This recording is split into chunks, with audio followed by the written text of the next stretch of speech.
ଯଦି ଜଣେ ବ୍ୟକ୍ତି ଘର କିଣୁଛନ୍ତି ତାହେଲେ ସେ କେମିତି ଜାଣିପାରିବେ କି ସେ ସଠିକ ମୂଲ୍ୟରେ ଘର କିଣୁଛନ୍ତି ବା ଆଉ ଟିକେ ଅଧିକା ତାଙ୍କୁ ଦବା ପାଇଁ ପଡୁଛି? ଆପଣ ଜାଣିବାକୁ ଚାହିଁଲେ ପ୍ରଥମତଃ ଗୋଟେ ବେଞ୍ଚମାର୍କ ଭ୍ୟାଲୁଏସନ୍ ଆମର ଗଭର୍ଣ୍ଣମେଣ୍ଟ ଦ୍ୱାରା ନିର୍ଦ୍ଧାରିତ ଅଛି। ମନକୁ ଆସେ କି ସବୁ ଜିନିଷ ଭଳି ଘରର ମଧ୍ୟ ଗୋଟେ ଏକ୍ସପାୟରି ଡେଟ୍ ଥିବ। ମଣିଷର ଗୋଟେ ଲାଇଫ୍ ସ୍ପାନ୍ ଅଛି। ଧରନ୍ତୁ ମଣିଷର ଲାଇଫ୍ ସ୍ପାନ୍ 100 ଇୟର୍ସ, ସେଇ ଟାଇପ୍ର ଘରର ମଧ୍ୟ ଆମେ କହୁଛୁ 100 ଇୟର୍ସ ପର୍ଯ୍ୟନ୍ତ ଘରଟି ରହିବ। 1 କୋଟି 2 କୋଟି 3 କୋଟି କେତେ ଟଙ୍କା ଜଣକ ପାଖରେ ଥିଲେ ସେ ନିର୍ଦ୍ୱନ୍ଦରେ ଏଇ ସବୁ ସହର ମାନଙ୍କରେ ସାର୍ ଆସିକି ରହିପାରିବେ? ଭୁବନେଶ୍ୱର କଟକରେ ଯେମିତି ଆପଣ ପ୍ରଥମେ ପଚାରିଥିଲେ, ପ୍ରାୟତଃ ଆଜିକାର ଯାହା ଟ୍ରେଣ୍ଡ ଅଛି ଗୋଟେ 3 BHK ଘର ଆଉଟସ୍କର୍ଟରେ ଆମକୁ ଗୋଟିଏ ଆଭରେଜରେ ମିଳୁଛି। ଗ୍ରାହକ ମାନଙ୍କର ଅଭିଯୋଗ ଆସେ ମ୍ୟାଟେରିଆଲ ଘରେ କେଉଁ ମ୍ୟାଟେରିଆଲ ବ୍ୟବହାର ହେଇଥାଏ ସେମାନେ ପରବର୍ତ୍ତୀ ସମୟରେ ଜାଣିବା ପାଇଁ ଚେଷ୍ଟା କରନ୍ତି, କିନ୍ତୁ ସେଇ ଡାଉଟଟି ତାଙ୍କର କ୍ଲିୟର କରାଯାଏ ନାହିଁ। ମୁଁ କହିବି ପ୍ରତିଟି କଷ୍ଟମର ଏଗ୍ରିମେଣ୍ଟ କରିବା ପୂର୍ବରୁ ବା ଫ୍ଲାଟ୍ଟି ବୁକିଂ କରିବା ପୂର୍ବରୁ ତାଙ୍କର ଟେକ୍ନିକାଲ ସ୍ପେସିଫିକେସନଟାକୁ ପଢ଼ନ୍ତୁ ଭଲ ଭାବରେ, ଆଉ ସେଇଟା ସେମାନେ ରେରାରେ ସବମିଟ୍ କରିଛନ୍ତି କି ନାହିଁ ଦେଖନ୍ତୁ। ଯେଉଁ ଫେକ୍ ସଂସ୍ଥା ଗୁଡ଼ିକ ରହିଛି ତାଠାରୁ ବଞ୍ଚିବା ପାଇଁ ଗ୍ରାହକମାନେ କ'ଣ ସାର୍ କରିବା ଆବଶ୍ୟକ? ଇନଭେଷ୍ଟମେଣ୍ଟ କରିବା ପୂର୍ବରୁ ପ୍ରଥମେ ଆପଣ, ମୁଁ ବାରମ୍ବାର ସେଇ ଗୋଟେ ଜିନିଷକୁ କହୁଛି, ପ୍ରଥମେ ଆପଣ ଓରେରାର ସାଇଟ୍ରେ ଦେଖନ୍ତୁ ଯେ ସେ ଡେଭଲପର ଓରେରା ସାଇଟ୍ରେ ରେଜିଷ୍ଟର୍ଡ ଅଛି କି ନାହିଁ। ବର୍ତ୍ତମାନ ପେଟ୍ରୋଲର ଚାହିଦା, ପେଟ୍ରୋଲ ଗାଡ଼ି ବା ଡିଜେଲ ଗାଡ଼ିର ଚାହିଦା 5 ବର୍ଷ ପରେ ଅଧିକା ରହିବ ନା ଇଭିର? ଫ୍ୟୁଚର ଇଭି ହେବାକୁ ଯାଉଛି, ଆଉ ଆମେ ସେ ଟ୍ରାନଜିଟ୍ ଫେଜ୍ରେ ଅଛୁ।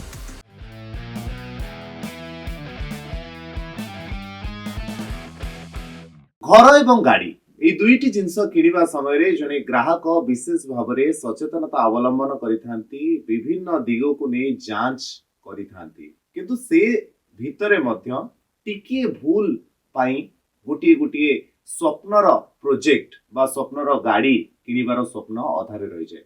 ତେଣୁ ଏଇ ସବୁ ଜିନିଷର ସମାଧାନ ପାଇଁ ଆପଣ ୟାକୁ ନେଇ ବିଶେଷ ଭାବରେ ଆପଣଙ୍କର ଜାଣତରେ ରହିବା ଆବଶ୍ୟକ, କାରଣ এই দুইটি জিনিস ଆପଣଙ୍କ କେବଳ ইনভেস্টমেন্ট ନୁହେଁ, ଏହା ଆପଣଙ୍କର ସ୍ୱପ୍ନ। ତେବେ এই ବାବଦରେ ଆଜି ବିଶେଷ କିଛି ଆଲୋଚନା କରିବା ପାଇଁ ଆମ ସହିତ ଡିଅନ୍ ରିଏଲ ଇଷ୍ଟେଟ ଏବଂ ଡିଅନ୍ ଅଟୋମୋବାଇଲ୍ସର ଫାଉଣ୍ଡର ମନୋଜ କୁମାର ସାହୁ ଆମ ସହିତ ରହିଛନ୍ତି, ତାଙ୍କ ସହିତ ବିଶେଷ ଭାବରେ ଆଲୋଚନା କରିବା। ସାର୍ ନମସ୍କାର, ଧରିତ୍ରୀ ଲାଇଭକୁ ସ୍ୱାଗତ। କେମିତି ଅଛନ୍ତି ସାର୍? ନମସ୍କାର, ଭଲ ଅଛି ସାର୍। ଆପଣ ଦୀର୍ଘ ବର୍ଷ ଧରି ଆପଣ ଅଛନ୍ତି ରିଏଲ ଇଷ୍ଟେଟ ବିଜନେସରେ। ବାସ୍ତବିକ ଭାବରେ ସମସ୍ତଙ୍କର ଗୋଟିଏ ସ୍ୱପ୍ନ ଥାଏ କି ସମସ୍ତେ ଖାସ କରିକି ସହର ମାନଙ୍କରେ ଯେତେବେଳେ ଏତେ ବିଲ୍ଡିଂ ଡେଭଲପ କରୁଛି, ଏତେ ସାରା ଜିନିଷ ସାମ୍ନାକୁ ଆସୁଛି, ସେତେବେଳେ ସମସ୍ତଙ୍କର ସ୍ୱପ୍ନ ଥାଏ କି ଗୋଟିଏ ଘର ସହରରେ କିଣିକି ରହିବ। ତ ସାର୍ ଗୋଟିଏ ମିନିମମ୍ ମାସିକ ଆୟ ଗୋଟେ ଲୋକର କେତେ ହୋଇଥିବା ଆବଶ୍ୟକ ଯାହାଫଳରେ ସେ କି ଆସି ଏମିତି ସହରରେ ଘର କିଣି ରହିପାରିବ? ବର୍ତ୍ତମାନ ପରିସ୍ଥିତିରେ ଯାହା ମାର୍କେଟର ଟ୍ରେଣ୍ଡ ଅଛି, ଏଥିରେ ପ୍ରାୟତଃ ଭୁବନେଶ୍ୱର ଆଉ ଭୁବନେଶ୍ୱର ପେରିଫେରିରେ 80ରୁ 1.5 ଭିତରେ ଭୁବନେଶ୍ୱର ପେରିଫେରିରେ ଘରଟେ ମିଳୁଛି। ମାନେ ଯଦି ଗୋଟେ ଲୋକ ମିନିମମ୍ 1,00,000ରୁ 1.5 ଲକ୍ଷ ଟଙ୍କା ମନ୍ଥଲି ଇନକମ୍ ଥିବ, ଦେନ୍ ସେ ଆଫୋର୍ଡ କରିପାରିବ। ସାର୍ ଯଦି ତାଠୁ ଟିକେ କମ୍ ଥିବ, 70 କିମ୍ବା 75 କିମ୍ବା 1 ଲାଖ ଭିତରେ ସୀମିତ ଥିବ ଜଣଙ୍କର ସ୍ୟାଲେରୀ, ସେ ଚାହିଁବ କି ଗୋଟିଏ ଲୋନରେ ଗୋଟିଏ ଘର କିଣିବ ଏବଂ ନିଜ ପରିବାର ସହିତ ଆସି ସହରରେ ରହିବା ପାଇଁ ଯଦି ଚିନ୍ତା କରିବ, ତାହେଲେ ତା ପାଇଁ ସମ୍ଭବ ନା ସମ୍ଭବପର ନୁହେଁ ସାର୍? ସମ୍ଭବ, ଟିକେ ଆଉଟସ୍କର୍ଟକୁ ଯିବାକୁ ପଡ଼ିବ। ଯେମିତିକି ଆମର ଗୋଟେ ବାହାର ପେରିଫେରି ଡେଭଲପ୍ ହେଉଛି ଆପଣଙ୍କର ଚନ୍ଦକା ପଟେ, ଏପଟେ ଆମର ତ୍ରିଶୁଳିଆ ସାଇଡ଼୍ରେ ବି ଘର ମିଳିଯାଇପାରେ, ତ ଟିକେ ଆଉଟସ୍କର୍ଟକୁ ଯିବାକୁ ପଡ଼ିବ। ସାର୍ ଏବେ ବି ଦେଖିବାକୁ ମିଳୁଛି ପ୍ରାୟ ଲୋକ ଲୋନ୍ ଉପରେ ନିର୍ଭରଶୀଳ ଏବଂ ଲୋନ୍ ନେଇ ସେମାନେ ଘର କିଣୁଛନ୍ତି। ସାର୍ ଗୋଟେ ପଟେ ଲୋନ୍ର ବୋଝ, ଆଉ ଗୋଟେ ପଟେ ଘରେ ରହିବାର ଶାନ୍ତି ଭିତରେ, ଘରେ ରହିବାର ଯେଉଁ ପରିବାର ସହିତ ଶାନ୍ତି ସେଇଟା କୋଉଠି ଧୀରେ ଧୀରେ ଲିଭିବାକୁ ବସିଛି। ତ ସେଇ ପରିପ୍ରେକ୍ଷୀରେ ମଣିଷ କ'ଣ କରିବା ଆବଶ୍ୟକ? ସେଥିପାଇଁ ପ୍ରପର ପ୍ଲାନିଂ କରିବା ଦରକାର, ଫାଇନାନ୍ସିଆଲ ପ୍ଲାନିଂ କରିବା ଦରକାର। ଥମ୍ ରୁଲ୍ କହୁଛି ଯଦି ଆମେ 100 ଟଙ୍କା ରୋଜଗାର କରୁଛେ, ଦେନ୍ ମ୍ୟାକ୍ସିମମ୍ ଆମେ 60 ଟଙ୍କା ପର୍ଯ୍ୟନ୍ତ ଏଫୋର୍ଡ କରିପାରିବା ଗୋଟେ ଘର ପାଇଁ ଜୀବନକାଳ ଭିତରେ। ତ ଯଦି ମୋର ତାଠାରୁ ଅଧିକା ହେଉଛି, ଦେନ୍ ଇନଭେଷ୍ଟ କରିବାଟା ମୋ ମତରେ ୱାଇଜ୍ ନୁହେଁ। ଆମେ ଅପେକ୍ଷା କରିବା। ଗଭର୍ଣ୍ଣମେଣ୍ଟର ବି ବିଭିନ୍ନ ପ୍ରକାର ସ୍କିମ୍ ଆସୁଛି, ଆଫୋର୍ଡେବଲ୍ ସ୍କିମ୍ ଆସୁଛି, ପ୍ଲସ୍ ଆଗକୁ ବି ବହୁତ ସମ୍ଭାବନା ଅଛି ଲୋ ବଜେଟ୍ ହାଉସିଂ ବି ହେବ।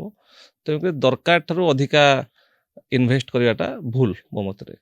ସେ ବିଭିନ୍ନ ବିଲ୍ଡର ସଂସ୍ଥା ଅଛନ୍ତି ଯେଉଁମାନେ ଛୋଟ ଛୋଟ ଆମାଉଣ୍ଟର ଲୋନ୍ ନେଇ ମଧ୍ୟ ଘର ପ୍ରୋଭାଇଡ୍ କରିଦେଉଛନ୍ତି। ତାପରେ समस्या या होची कि जेतेबेले से माने सेही अमाउंट रे सेमानकर विभिन्न विलास व्यसनर व्यवस्था रहउची जेमति कहंतु स्विमिंग पूल कथा कहंतु प्लेग्राउंड कथा पिलांक कथा कहंतु जिमिंग कथा कहंतु एमति अनेक सारा एबे अत्याधुनिक जहा ग्राहक मानक आकृष्ट कला भली सुविधा सुजोग रहउची किंतु जदि लोक आमे जेमति कथा होचे कि लोन नै कि जदि गोटे लोक वास्तविक भाव रे गोटे घर किणुची से एसबुर सर फायदा उठे पारिबा आपनको लागे निश्चिंत लाइफ टाइम भितरे समस्तिଙ୍କୁ ଗୋଟେ ନିଜର ଘର କରିବାର ଗୋଟେ ଇଚ୍ଛା ଥାଏ ଆପଣଙ୍କୁ ମତେ ସମସ୍ତିଙ୍କୁ ଗୋଟେ ଭଡ଼ା ଘରରୁ ନିଜର ଘରରେ ରହିବାର ଆନନ୍ଦ ଅଲଗା ତ ସମସ୍ତିଙ୍କର ଗୋଟେ ଇଚ୍ଛା ଥାଏ ତ ଆଜିକାଲି ଗୋଟେ ବେଞ୍ଚମାର୍କ ଷ୍ଟାଣ୍ଡାର୍ଡ ହେଇଗଲାଣି ମିନିମମ୍ ଆମ୍ୟୁନିଟିଜ୍ ଯୋଉଗୁଡ଼ାକ ଆପଣ କହିଲେ ସୁଇମିଂ ପୁଲ୍ କ୍ଲବ୍ ଜିମ୍ ଏସବୁ ମିନିମମ୍ ଷ୍ଟାଣ୍ଡାର୍ଡ ଆସିଗଲାଣି ବଡ଼ ବଡ଼ ପ୍ରୋଜେକ୍ଟରେ ତ ଜଣେ ଲୋକ ନିଶ୍ଚିନ୍ତ ଭାବରେ ଯଦି ଗୋଟେ ରେରା ଆପ୍ରୁଭଡ୍ ପ୍ରୋଜେକ୍ଟ ନେଉଛି ଯୋଉଥିରେ ଆମ୍ୟୁନିଟିଜ୍ ଗୁଡ଼ାକ ସବୁ ଅଛି ତ ସେ ତାର ନିଶ୍ଚିନ୍ତ ଆଭେଲେବୁଲ୍ କରିପାରିବ सर एबे आउ भी प्राय देखिबा को मिलुची कि डायरेक्ट लोक माने जेतेबेले बिल्डर संस्था पाखु को आसुचंती ता संख्या टिके कम किंतु मिडिल मैन को संख्या एबे टिके अधिका बढ़ी जाइछि जहा फल कि मिडिल मैन को भरोसा न कले गोटे साधारण लोक आसी पारुनी किंबा बड़ सहर को जेतेबेले से माने गांव रु आसुचंती से माने पहुंची पारुनांती सहजरे तो ताकू नै सर कोन कहिबे ना एठारे मो एकमत नुहे आगुरु ए जिनसटी बहुत अनऑर्गेनाइज वे थिला वर्तमान सेटा बहुत ऑर्गेनाइज हेलानी आपण जो देखिबे जो माने मिडिल मैन आपण जोटा कहउचंती आमे ताको चैनल पार्टनर कहउचु तो चैनल पार्टनर वर्तमान रेरा रे रजिस्टर्ड होबा को पडुची से माने भी तांको डिटेल रेरा रे दउचंती देन रेरा रजिस्टर्ड कला परे से माने दे एबल टू सेल तो आपण माने देखंतु जे जो मिडिल मैन बा चैनल पार्टनर थ्रू घर किणुचंती तो से माने कोन रेरा रे रजिस्टर्ड ना रजिस्टर्ड नहंती जदि रेरा रजिस्टर्ड अछंती देन आपण किनि परिबे आ चैनल पार्टनर को पाखरु गले बेनिफिट या गोटे बिल्डर पाखरे लिमिटेड ऑप्शन थाए गोटे चैनल पार्टनर पाखरे बहुत ऑप्शन थाए तो एटा बायर सेंट्रिक एटा बायर पई बेनिफिट सर जो चैनल पार्टनर सेमानक सहित एवं बिल्डर संस्था जो माने रहिछंती एमानक भितरे केमती कोन कम्युनिकेट हुए एवं जो कस्टमर डीलिंग कथा आपण कहले कि सेमानक थ्रू रे आसुछंती केमिति कम्युनिकेट कला परे जाई गोटे लोक साधारण लोक आपनक पाखे पहुंच पारे सर आम सेक्टर जदि आम स्पेसिफिक जदि आम ऑर्गेनाइजेशन विषय पचारे डिओन रे आमे आज पर्यंत केबे चैनल पार्टनर थ्रू रे कोनोसी भी घर सेल करि नाहु बट जहा इंडस्ट्री रो ट्रेंड अछि चैनल पार्टनर माने प्रायतः डेभलपर मान ठारू किसी परसेंट चार्ज करती 2% 3% घर उपर चार्ज करती तो डेभलपर जितेबाला से प्लानिंग करे तार सेलिंग प्राइस टाक से ऑलरेडी से कॉस्ट को इनकॉर्पोरेट करि थाए तो एतरे बायर रो किछि कॉस्ट इन्वॉल्व न थाए बट इनडायरेक्टली हाँ बायर को दबाको पड़ुथाए सर विभिन्न प्रोडक्ट रो रेट फिक्स थाए मनकर आपण तो ऑटोमोबाइल्स रे भी अछंती बिजनेस रे तार किछि गोटे सेगमेंट वाइज तार रेट फिक्स हुए किंतु जमी आउ घर रो सेमती कोनोसी सर फिक्स रेट न थाए यदि जणे व्यक्ति घर किणुछंती ताहले से केमती जानि परिबे कि से सठिक मूल्य रे घर किणुछंती बा आउ टिके अधिका तांकु दबा पई पडुची सी सर सही जिंसटी केमिति जानिबो जणे साधारण व्यक्ति आपण जानिबा को चाहिले प्रथम तो गोटे बेंचमार्क वैल्यूएशन हमर गवर्नमेंट द्वारा निर्धारित अछि आपणकर प्रति एरिया रो बेंचमार्क वैल्यूएशन से पाख तहसील बा सब रजिस्टर ऑफिस रे मिल जिवो देन सेटा हला benchmark valuation that is the minimum price आपण तो मार्केट प्राइस तो जानिया को चाहउछंती विभिन्न सर्वेयर सब अवेलेबल अछंती आपण जे कोनसी सर्वेयर ठारू गोटे रिपोर्ट नै परबे आज काली बहुत कम पैसा से रिपोर्ट मिलुची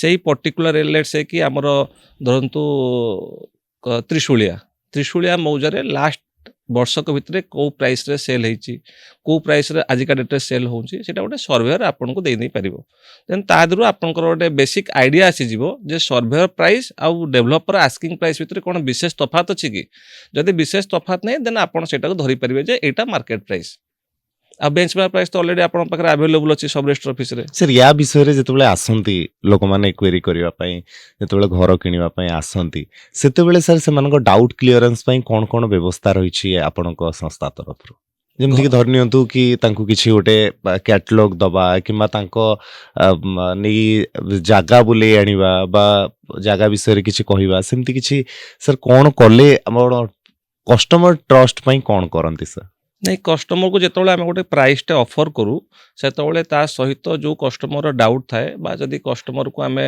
ପ୍ରାଇସ୍ ବିଷୟରେ ବି ଏଜୁକେଟ୍ କରୁ ଯେ ଏଠିକାର ବେଞ୍ଚମାର୍କ ଏଇଆ ଏଇ ବେଞ୍ଚମାର୍କ ପ୍ରାଇସ୍ ଅନୁସାରେ ଆପଣଙ୍କ ରେଜିଷ୍ଟ୍ରେସନ୍ ହେବ ବା ଆମର ଆସ୍କିଂ ପ୍ରାଇସ୍ ଏଇଆ ଏଇ ପ୍ରାଇସ୍ରେ ଆମର ଗୋଟେ ଷ୍ଟାଣ୍ଡାର୍ଡ଼ ଆଜିକାଲି ପ୍ରାୟ ସମସ୍ତେ ଗୋଟେ ଷ୍ଟାଣ୍ଡାର୍ଡ଼ ରିପେମେଣ୍ଟର ପ୍ଲାନ୍ ଦେଉଛନ୍ତି ଆପଣଙ୍କୁ ଫ୍ଲାଟ୍ର ଦାମ ଏତିକି ଇନିସିଆଲି ଆପଣଙ୍କର ବୁକିଂ ଆମାଉଣ୍ଟ ଏତିକି ଏଗ୍ରିମେଣ୍ଟ ଆମାଉଣ୍ଟ ଏତିକି ଦେନ୍ କନଷ୍ଟ୍ରକ୍ସନ୍ ଲିଙ୍କ ଅନୁସାରେ ଏଇ ସ୍ଲାବ୍ରେ ଦେବେ ଆଉ ଏଇ ଯେଉଁ ପ୍ଲାନ୍ଟା ରିପେମେଣ୍ଟର ପ୍ଲାନ୍ଟା ଆମେ କଷ୍ଟମରକୁ ଦେଉଥାଉ ସେଇଟା ଆର୍ଲିଅର ଆମେ ରେରା ପାଖରେ ବି ଆପ୍ରୁଭ୍ କରିଥାଉ ଯେ ରେରାକୁ ବି ମଧ୍ୟ ଆମେ ଜଣାଇଥାଉ ଯେ ଏଇ ହିସାବରେ ଆମେ କଷ୍ଟମରକୁ ପେମେଣ୍ଟ ଆଣିବୁ ତ ସେ ଜିନିଷଟା କଷ୍ଟମର ବି ରେରାର ସାଇଡ଼୍ରେ ଦେଖିପାରିବେ ତ ଆଜିକାଲି ରେରା ଆସିବା ଦ୍ୱାରା ଏସବୁ ଜିନିଷ ବହୁତ ଟ୍ରାନ୍ସପାରେଣ୍ଟ ହେଇଗଲାଣି ତ ତା ଦେହରେ କିଛି ମୋ ମତରେ ଆଉ ଡାଉଟ୍ ରହିବା କଥା ନୁହେଁ। ସାର୍ ପ୍ରଥମ ପ୍ରୋଜେକ୍ଟ ଅନେକ ବର୍ଷ ଧରି ଆପଣ ଅଛନ୍ତି, ଅନେକ ବର୍ଷର ନାଁ ଡିଅନ୍ ଗ୍ରୁପ ଏବଂ ଏତିକି ବର୍ଷ ଭିତରେ ଅନେକ ଗୁଡ଼ିଏ ଆପଣ ଘର ତିଆରି କରିଛନ୍ତି, ଅନେକ ଲୋକଙ୍କୁ ନିଜ ସ୍ୱପ୍ନର ଘର ଭେଟି ଦେଇଛନ୍ତି। ଆପଣଙ୍କୁ ମୁଁ ଜାଣିବା ପାଇଁ ଚାହିଁବି ଆପଣଙ୍କର ପ୍ରଥମ ପ୍ରୋଜେକ୍ଟଟି କ'ଣ ରହିଥିଲା ଏବଂ ଆଜିକା ଡେଟ୍ ତୁଳନାରେ ସେତେବେଳର ଖର୍ଚ୍ଚର ଡିଫରେନ୍ସଟା ସାର୍ କେମିତି ଦେଖୁଛନ୍ତି? କାହିଁକିନା ସବୁର ଖର୍ଚ୍ଚ ବଢ଼ିଛି, ସବୁର ଦାମ ବଢ଼ିଛି। ନିହାତି ଭାବରେ ଆପଣଙ୍କ ପ୍ରଥମ ପ୍ରୋଜେକ୍ଟ ଏବଂ ଆଜିର ଦିନ ଭିତରେ ଅନେକ ତଫାତ୍ ଥିବ, କେମିତି ଦେଖୁଛନ୍ତି ସାର୍? ଯଦି ବା ଆମେ କନଷ୍ଟ୍ରକ୍ସନ୍ ବ୍ୟାକଗ୍ରାଉଣ୍ଡରୁ ହିଁ ବିଲଙ୍ଗ କରେ ମୁଁ ଆମେ ପ୍ରାୟତଃ 80sରୁ ଏଇ କନଷ୍ଟ୍ରକ୍ସନ୍ ଇଣ୍ଡଷ୍ଟ୍ରି ସହିତ ଅଛୁ ବଟ୍ ରିଅଲ୍ ଇଷ୍ଟେଟ୍କୁ ମୁଁ 2010-12ରେ ଆସିଲି ଘର ବିକିବା ତ ଫାଷ୍ଟ ଯଦି ମୁଁ କହିବି ସକ୍ସେସଫୁଲ୍ ପ୍ରୋଜେକ୍ଟ ଯେଉଁଟା ଆମର ସେଥିରେ ତାର ସେଲିଂ ପ୍ରାଇସ୍ ଆଉ କଷ୍ଟର ଆଜିକା ଡେଟ୍ର ସେଲିଂ ପ୍ରାଇସ୍ ଆଉ କଷ୍ଟ ଭିତରେ ପ୍ରାୟ 10 ବର୍ଷ ଭିତରେ ମୋ ହିସାବରେ 100% ଆପ୍ରିସିଏସନ୍ ହେଇସାରିଛି, ମୋର୍ ଦେନ୍ 100%। ଆପଣଙ୍କର କଷ୍ଟ ବି 100% ବଢ଼ିଛି। ଆଗରୁ ସେତେବେଳେ ଆମେ ଗୋଟେ ଲୋ ରାଇଜ୍ ଧରନ୍ତୁ ମିଡ୍ ରାଇଜ୍ ସେଗମେଣ୍ଟରେ 10 ମହଲା 11 ମହଲା ଘରର କଷ୍ଟିଂ ଆମେ 1800-1900 ଟଙ୍କାରେ ଏଷ୍ଟିମେଟ୍ କରୁଥିଲୁ ଯେଉଁଟାକି ଆଜିକା ଡେଟ୍ରେ ଆମେ 3500ରେ ଏଷ୍ଟିମେଟ୍ କରୁଛୁ ତ ଅଲମୋଷ୍ଟ କଷ୍ଟିଂ ଡବଲ୍ ହେଇଛି, ପାଖାପାଖି 2 ଗୁଣା ହେଇଯାଇଛି। 2 ଗୁଣା ହେଇଛି। 100% ମୁଁ କହିଲି ସେଲିଂ ପ୍ରାଇସ୍ ବି ସେଇ ପର୍ଟିକୁଲାର ଲୋକେସନରେ ଯେଉଁଠି ଆମେ 2500-3000 ଟଙ୍କାରେ ବିକୁଥିଲୁ ସେଠି ଆଜିକା ଡେଟ୍ରେ ଆମେ 6500-6200ରେ ବିକୁଛୁ ତ ଯେମିତି ସେଇ ପ୍ରପୋର୍ସନେଟଲି ଯେଉଁ ପ୍ରପୋର୍ସନେଟଲି କଷ୍ଟଟା ବଢ଼ିଛି ସେଇ ପ୍ରପୋର୍ସନେଟଲି ପ୍ରାଇସ୍ ବି ବଢ଼ିଛି, ସେଲିଂ ପ୍ରାଇସ୍ ବି ବଢ଼ିଛି। ସେ ପ୍ରଥମ ଯେତେବେଳେ କଷ୍ଟମର ତାଙ୍କ ସହିତ କ'ଣ ଅଭିଜ୍ଞତା ଆପଣଙ୍କର? ଯିଏ ପ୍ରଥମ କରି ଆପଣଙ୍କ ପାଖକୁ ଆସିଥିଲେ, ଆପଣ ତାଙ୍କୁ ଟ୍ରଷ୍ଟ ଦେଇଥିଲେ କି ଆମେ ଆପଣଙ୍କୁ ଆପଣଙ୍କ ସ୍ୱପ୍ନର ଘର ଭେଟିଦେବୁ, ତାଙ୍କ ସହିତ ସାର୍ କେମିତି ବା ଇନିସିଆଲି ଯେଉଁ କଷ୍ଟମର ମାନେ ଆସିଛନ୍ତି ସେଇ କଷ୍ଟମର ମାନଙ୍କ ସହିତ କେମିତି ସାର୍ ବଣ୍ଡିଙ୍ଗ ଅଛି? ଯେମିତି ମୁଁ କହିଲି ଆମେ ଲାଷ୍ଟ 40 ବର୍ଷ ହେଲାଣି କନଷ୍ଟ୍ରକ୍ସନ୍ ଇଣ୍ଡଷ୍ଟ୍ରି ସହିତ ଅଛୁ ତ ଟେକ୍ନିକାଲି ମଧ୍ୟ ଅଳ୍ପ ବହୁତ ମୋର ନଲେଜ ଅଛି ତ ଫାଷ୍ଟ କଷ୍ଟମରକୁ ଯେହେତୁ ମୋର ଆଜି ବି ମନେ ଅଛି ଫାଷ୍ଟ କଷ୍ଟମରକୁ ମୁଁ କନଷ୍ଟ୍ରକ୍ସନ୍ ବିଷୟରେ ହିଁ ବୁଝେଇଥିଲି ଆମେ କନଷ୍ଟ୍ରକ୍ସନ୍ ଏଇଆ କରିବୁ ଏଇ କ୍ୱାଲିଟିର ଦେବୁ କନଷ୍ଟ୍ରକ୍ସନ୍ ଏତିକି ଦିନ ଭିତରେ ଦେବୁ ଆଉ ସେ ପ୍ଲାନିଂର ଗୋଟେ କ୍ଲାରିଟି ଥିଲା ତ ସମହାଉ ମୋର ଫାଷ୍ଟ କଷ୍ଟମର ଯିଏ ଥିଲେ ସେ ସେଥିରେ କନଭିନ୍ସ ହେଇଥିଲେ ଆଉ ମୁଁ ନିଜେ ତାଙ୍କୁ ଡିଲ୍ କରିକି କ୍ଲୋଜ୍ କରିଥିଲି। ସାର୍ ଏବେ ସବୁ କୋଉଠି କୋଉଠି ପ୍ରୋଜେକ୍ଟ ଚାଲିଛି ଆଉ କ'ଣ ପ୍ରୋଜେକ୍ଟ ହେଇସାରିଛି ବର୍ତ୍ତମାନ ସୁଦ୍ଧା? ଏବେ ଆମେ ତ୍ରିଶୂଳିଆରେ ରିଭର ଫ୍ରଣ୍ଟ ନାଁରେ river front phase 1 phase 2 phase 3 ତିନୋଟି ଫେଜ୍ରେ ପ୍ରାୟତଃ ଆମେ 600 ଘର ହ୍ୟାଣ୍ଡ ଓଭର କରିଛୁ ଲୋକମାନଙ୍କୁ ତା ସାଙ୍ଗରେ ସେଇଠି ଗୋଟେ ଆଫୋର୍ଡେବୁଲ୍ ହାଉସିଂ ମଧ୍ୟ କରିଛୁ ଗଭର୍ଣ୍ଣମେଣ୍ଟ ସହିତ PPP ପ୍ରୋଜେକ୍ଟରେ ସେଇଠି ପ୍ରାୟ 800 ଘର ହ୍ୟାଣ୍ଡ ଓଭର କରିଛୁ 880 ତ ଯଦି ଆପଣ ଦେଖିବେ ଲାଷ୍ଟ 10ରୁ 12 ବର୍ଷ ମଧ୍ୟରେ ମୁଁ ପ୍ରାୟତଃ 1482 ଫ୍ୟାମିଲିକୁ ଘର ହ୍ୟାଣ୍ଡ ଓଭର ଦେଇଛି। ଆଜିକା ଡେଟ୍ରେ ଏବେ ଆମର କଟକରେ CDA ସେକ୍ଟର 8 ଆଉ ସେକ୍ଟର 11ରେ ଦୁଇଟି ପ୍ରୋଜେକ୍ଟ ଚାଲିଛି ଗୋଟେ ଟ୍ୱିନ୍ ଟାୱାର ନାଁରେ ଆଉ ଗୋଟେ ସ୍କାଏ ୱାକ୍ ନାଁରେ ତ ଏବେ ରିସେଣ୍ଟଲି ଆଉ ଗୋଟେ ପ୍ରୋଜେକ୍ଟ ମଧ୍ୟ ଆମେ ତ୍ରିଶୂଳିଆରେ ଲଞ୍ଚ କରିଛୁ ନ୍ୟୁ ଟାଉନ୍ ନାଁରେ ରିଭର ସାଇଡ୍ ଟାଉନସିପ୍ ତ that is a huge project ଆଉ ବହୁତ ଆମର କମ୍ପାନୀର ଫ୍ଲାଗସିପ୍ ପ୍ରୋଜେକ୍ଟ ସେଇଟା ଆମର ଡ୍ରିମ୍ ପ୍ରୋଜେକ୍ଟ ସେଇଟା ତିନୋଟି ପ୍ରୋଜେକ୍ଟ ଅନଗୋଇଂ ଅଛି ତ ଏ ତିନୋଟି ପ୍ରୋଜେକ୍ଟରେ ପ୍ରାୟତଃ ଆମେ 2000 ଘର ନେକ୍ସଟ 3 ବର୍ଷ ଭିତରେ ହ୍ୟାଣ୍ଡ ଓଭର କରିବୁ। ସାର୍ ଏଥିରେ କ'ଣ ସବୁ ସାର୍ ବ୍ୟବସ୍ଥା ରହିଛି ଯେମିତି ଆମେ କଥା ହେଲେ କି ଲୋକମାନଙ୍କର ଏବେ ଇଣ୍ଟରେଷ୍ଟ ରହୁଛି କି କେବଳ ଘର ନୁହଁ ଘର ସହିତ ଅନ୍ୟାନ୍ୟ ସୁବିଧା ସୁଯୋଗ ଆମକୁ ମିଳିପାରନ୍ତା ଆମ ପିଲାମାନେ ଯାଇ ପ୍ଲେଗ୍ରାଉଣ୍ଡରେ ଖେଳିପାରନ୍ତେ ଆମେ ଯାଇ କିଛି ସମୟ ବ୍ୟାୟାମ କରିପାରିବୁ, ଆମେ କିଛି ସମୟ ଯାଇ ସେଠି ମଜା ମଜଲିସ୍ କରିପାରିବୁ, ବଡ଼ ଦିନ ହେଲା କିମ୍ବା ନ୍ୟୁ ଇୟର୍ ହେଲା, ସବୁ ପାର୍ଟିର ଆରେଞ୍ଜମେଣ୍ଟ ହେଇପାରିବ। ଏମିତିକି ସାର୍ ବ୍ୟବସ୍ଥା କ'ଣ ଲୋକମାନଙ୍କ ପାଇଁ ଲୋକଙ୍କୁ ଆକୃଷ୍ଟ କରିବା ପାଇଁ ରଖିଛନ୍ତି? ଇଏ ପର୍ଟିକୁଲାର ଜିନିଷରେ ଆମେ ଡେ ୱାନ୍ରୁ ପ୍ରଥମରୁ ଆମର ଭିଜନ୍ କିଛି ଅଲଗା ଥିଲା। ପ୍ରତିଟି ପ୍ରୋଜେକ୍ଟରେ ଆମେ କିଛି ୟୁନିକ୍ ଆମିନିଟି ସହିତ ଆସୁ। ଯେମିତି ମୁଁ ଆପଣଙ୍କୁ କହିଲି river front phase 1, phase 2, phase 3 ସେଇଟା 2012-13 ମସିହାରେ ଆରମ୍ଭ କରିଥିଲୁ। ସେଥିରେ ଆମର ଫୋକସ୍ ଥିଲା ଓପନ୍ ସ୍ପେସ୍, କେତେ ଓପନ୍ ସ୍ପେସ୍ ଆମେ ଦେଇପାରିବୁ। ତ ସେଥିରେ ଆମେ ସକ୍ସେସ୍ ହେଲୁ ଆଉ ସେଥିପାଇଁ ସେ ପ୍ରୋଜେକ୍ଟ ହିଁ ସମସ୍ତେ ଭଲ ପାଇଲେ ଆଉ ସମସ୍ତେ ବହୁତ ଜଲ୍ଦି ସେ ପ୍ରୋଜେକ୍ଟଟି କ୍ଲୋଜ୍ ହେଇପାରିଲା। ତ ସେ ପ୍ରୋଜେକ୍ଟରେ ଆମେ ୱିଥ୍ ମିନିମମ୍ ଯାହା ଆମିନିଟିଜ୍ ଆପଣମାନେ କହୁଛନ୍ତି ସୁଇମିଂ ପୁଲ୍, କ୍ଲବ୍, ଜିମ୍ ଏସବୁ ସହିତ ସେଥିରେ ଆମର ୟୁନିକ୍ ଥିଲା ଓପନ୍ ସ୍ପେସ୍। ତ ମୋର୍ ଦ୍ୟାନ୍ 70% ଏରିଆ ଆମେ ଓପନ୍ ସ୍ପେସ୍ ରଖିଛୁ। ଦେନ୍ ଯେମିତି ଟୁଇନ୍ ଟାୱାର ପ୍ରୋଜେକ୍ଟ ଆମର ଯେଉଁଟା ସେକ୍ଟର 11ରେ ଚାଲିଛି, ସେଥିରେ ଆମେ ଗୋଟେ କ୍ଲବ୍ ହାଉସ୍ର ପ୍ଲାନିଂ କରୁଛୁ। ଯେଉଁ କ୍ଲବ୍ ହାଉସ୍ଟା କି ସୋସାଇଟି ଦ୍ୱାରା ମ୍ୟାନେଜ୍ ହେବନି, ସେ କ୍ଲବ୍ ହାଉସ୍ଟି ଆମେ ଗୋଟେ କୌଣସି ଗୋଟେ 5 ଷ୍ଟାର୍ ହୋଟେଲ୍ ହେଉ ବା 4 ଷ୍ଟାର୍ ହୋଟେଲ୍ ହେଉ ତାଙ୍କୁ ଦେଇକି ସେ କ୍ଲବ୍ଟାକୁ ମ୍ୟାନେଜ୍ କରିବୁ। ତ ସୋସାଇଟିର ଲୋକମାନେ ସେ କ୍ଲବ୍ର ମେମ୍ବର ହେବେ, ବଟ୍ ସେମାନେ ତାର ମେଣ୍ଟେନାନ୍ସର ଲୋଡ଼ିଂ ତାଙ୍କ ଉପରକୁ ଯିବନି। ଆମେ ଯାହା ଫିଲ୍ କଲୁ ଯେ ବହୁତ ଗୁଡ଼ାଏ ପ୍ରୋଜେକ୍ଟରେ କ୍ଲବ୍ ରହୁଛି, ସୁଇମିଂ ପୁଲ୍ ରହୁଛି, ବଟ୍ ମେଣ୍ଟେନ୍ ହେଇପାରୁନି, କାରଣ ଲୋକମାନଙ୍କ ଉପରେ ତାର ମେଣ୍ଟେନାନ୍ସ କଷ୍ଟଟା ପଡ଼ୁଛି। ତ ଆମେ ଟୁଇନ୍ ଟାୱାରରେ ପ୍ଲାନିଂ କଲୁ ଗୋଟେ କ୍ଲବ୍ କରିବା। ସୋ ସେଥିରେ ବାଇ ଡିଫଲ୍ଟ ସବୁ ଓନରଙ୍କୁ ଆମେ ତାର ଲାଇଫ୍ ଟାଇମ୍ ମେମ୍ବର କରିଦେବା। ଯେଉଁମାନେ ଚାହିଁବେ ଇୟର୍ ଟୁ ଇୟର୍ ସେମାନେ ମେମ୍ବରସିପ୍ ଦେବେ, ଯେଉଁମାନେ ନ ଚାହିଁବେ ଦେବେନି। ଆଉ ଆମେ ଗୋଟେ ଥାର୍ଡ଼ ପାର୍ଟିକୁ ତାକୁ ହ୍ୟାଣ୍ଡେଲ୍ କରିବାକୁ ଦେବୁ, ଯିଏକି ସେ ଟୋଟାଲ୍ କ୍ଲବ୍ଟାକୁ ମ୍ୟାନେଜ୍ କରିବ ଆଉ ତା ଦେହରେ ବାହାରର ବି ମେମ୍ବରସିପ୍ ନେବ। ତ ଆ ଦ୍ୱାରା କ'ଣ ହେଲା ନା କ୍ଲବ୍ଟା ଗୋଟେ ଲାଇଫ୍ ଟାଇମ୍ ପର୍ଯ୍ୟନ୍ତ ଭଲସେ ମେଣ୍ଟେନ୍ ହେଇକି ରହିପାରିବ। ତ ସେଇଟା ଗୋଟେ ଆମର ୟୁନିକ୍ ଫିଚର୍ସ ଥିଲା ଟୁଇନ୍ ଟାୱାର। ସ୍କାଏ ୱାକ୍ ଯେଉଁଟା ଆମେ କରୁଛୁ ସେଥିରେ ଆମେ ପ୍ରଥମ ଥର ଗୋଟେ ସ୍କାଏ ବ୍ରିଜ୍ ଦେଲୁ ଅନ୍ 30th ଫ୍ଲୋର୍। ତ ସେଇଟା ଗୋଟେ ଭଲ ଆଡ଼ଭାନ୍ସ ଫିଚର୍ସ ଥିଲା।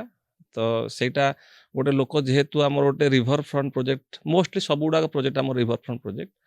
ତ ଗୋଟେ ଲୋକ 30 ମହଲା ଉପରେ ଚାଲିଲା ବେଳେ ପାଖରେ କାଠଯୋଡ଼ି କୁଆଖାଇ ନଦୀର ଭ୍ୟୁ ନେଇପାରିବ। ତ ସେଇଟା ଗୋଟେ ଏକ୍ସପିରିଏନ୍ସ। ତା ସହିତ ତଳ ଫ୍ଲୋରରେ ଆମେ ଗୋଟେ କମର୍ସିଆଲ ଗୋଟେ ସ୍ପେସ୍ ଦେଇଥିଲୁ, ଡବଲ ହାଇଟ୍ର ଗୋଟେ ଷ୍ଟ୍ରିଟ୍ ସପିଂର ହାଇ ଏଣ୍ଡ ଷ୍ଟ୍ରିଟ୍ ସପିଂର ଫ୍ୟାସିଲିଟି ପାଇବ। ଏଇଟା ଗଲା ଆମର 3ଟି ପ୍ରୋଜେକ୍ଟ ଯେଉଁଟା ଏବେ ଆମେ କରୁଛୁ। ଏବେ ଯେଉଁ ପ୍ରୋଜେକ୍ଟଟି ନ୍ୟୁ ଟାଉନ୍ ଆମେ କହିଲୁ, କୋଡ୍ ନେମ୍ ନ୍ୟୁ ଟାଉନ୍ ବା ରିଭର ସାଇଡ୍ ଟାଉନସିପ୍, ଏ ପ୍ରୋଜେକ୍ଟରେ ଆମେ ମାନେ ଅଦର ଦ୍ୟାନ୍ ରେଗୁଲାର ଆମିନିଟିଜ୍, ଆପଣ ରେଗୁଲାର ଆମିନିଟିଜ୍ ଆଜି ପର୍ଯ୍ୟନ୍ତ ଶୁଣୁଥିବେ ଯେ କ୍ଲବ୍, ଜିମ୍, ଦେନ୍ ଜଗିଂ ଟ୍ରାକ୍, ସାଇକେଲ ଟ୍ରାକ୍, ତା ବାଦ ଆମେ ସେଥିରେ ସ୍କେଟିଂ ଦେଇଛୁ, ଗୋଟେ ସ୍କେଟିଂ କରିବା ପାଇଁ, plus cricket practice net, multi sports academy, ଏସବୁ ସହିତ ଆମେ ଗୋଟେ ହସ୍ପିଟାଲ ବି ତା ସହିତ ରଖିଛୁ, ଗୋଟେ 250 ବେଡର ହସ୍ପିଟାଲ। ଦେନ୍ ଗୋଟେ ମଲ୍ ରଖିଛୁ ଯେଉଁଟାକି ତଳ 2ଟା ଫ୍ଲୋର ରିଟେଲ ପାଇଁ ୟୁଜ୍ ହେବ। ଦେନ୍ ତା ଉପରେ ଗୋଟେ ମଲ୍ଟିପ୍ଲେକ୍ସ ରଖିଛୁ 4ଟା ସ୍କ୍ରିନ୍ର। ଦେନ୍ ମଲ୍ଟିପ୍ଲେକ୍ସ ଉପରେ କନଭେନସନ୍ ଉପରେ 101ଟା ରୁମ୍ର ହୋଟେଲ।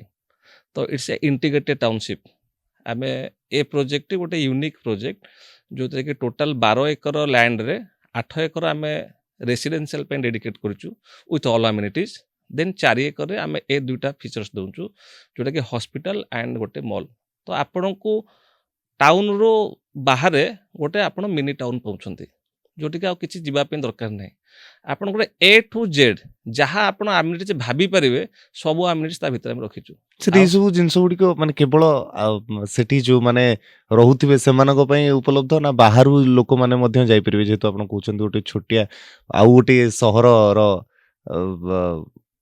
ଗୋଟେ ଭ୍ରମ ସୃଷ୍ଟି କରିବା ଭଳି ଗୋଟେ ପରିସ୍ଥିତି ହବ କି ସେତେବେଳେ ବାହାର ଲୋକ ନା କେବଳ ସାର୍ ଯୋଉମାନେ ଆପଣଙ୍କର ଗ୍ରାହକ ରହିବେ ସେମାନଙ୍କ ପାଇଁ ଏଇ ଏକ୍ସକ୍ଲୁସିଭ ଗୋଟିଏ ଡିଜାଇନ ବା ଏକ୍ସକ୍ଲୁସିଭ ଆଇଡିଆ ଆପଣଙ୍କ ମନରେ ଆସିଛି? ନାଇଁ, ରେଭିନ୍ୟୁ ମଡେଲ ହିସାବରେ ଆମେ ଯଦି ହସ୍ପିଟାଲଟାକୁ ଓନ୍ଲି ଡେଡିକେଟ୍ କରିପାରିବୁନି ସୋସାଇଟି ପାଇଁ, ବଟ୍ ସୋସାଇଟି ଲୋକ ନିଶ୍ଚିନ୍ତ ତା ଦେହରୁ କିଛି ବେନିଫିଟ୍ ପାଇବେ।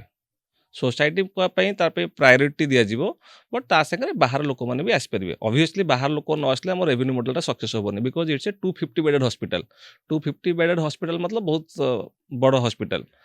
ଦେନ୍ ମଲ୍ଟିପ୍ଲେକ୍ସ 4ଟା ସ୍କ୍ରିନ୍ର, तो ଚାରିଟା ସ୍କ୍ରିନ୍ ମାନେ ବି ଅଲମୋଷ୍ଟ ଲାଇକ୍ ଆପଣ ଯେମିତି ଏବେ ଦେଖୁଛନ୍ତି ଏସ୍ପ୍ଲାନେଟ୍ରେ ବୋଧେ ସିନେପୋଲିସ୍ ସିନେପୋଲିସରେ ସେଇ ଟାଇପ୍ର।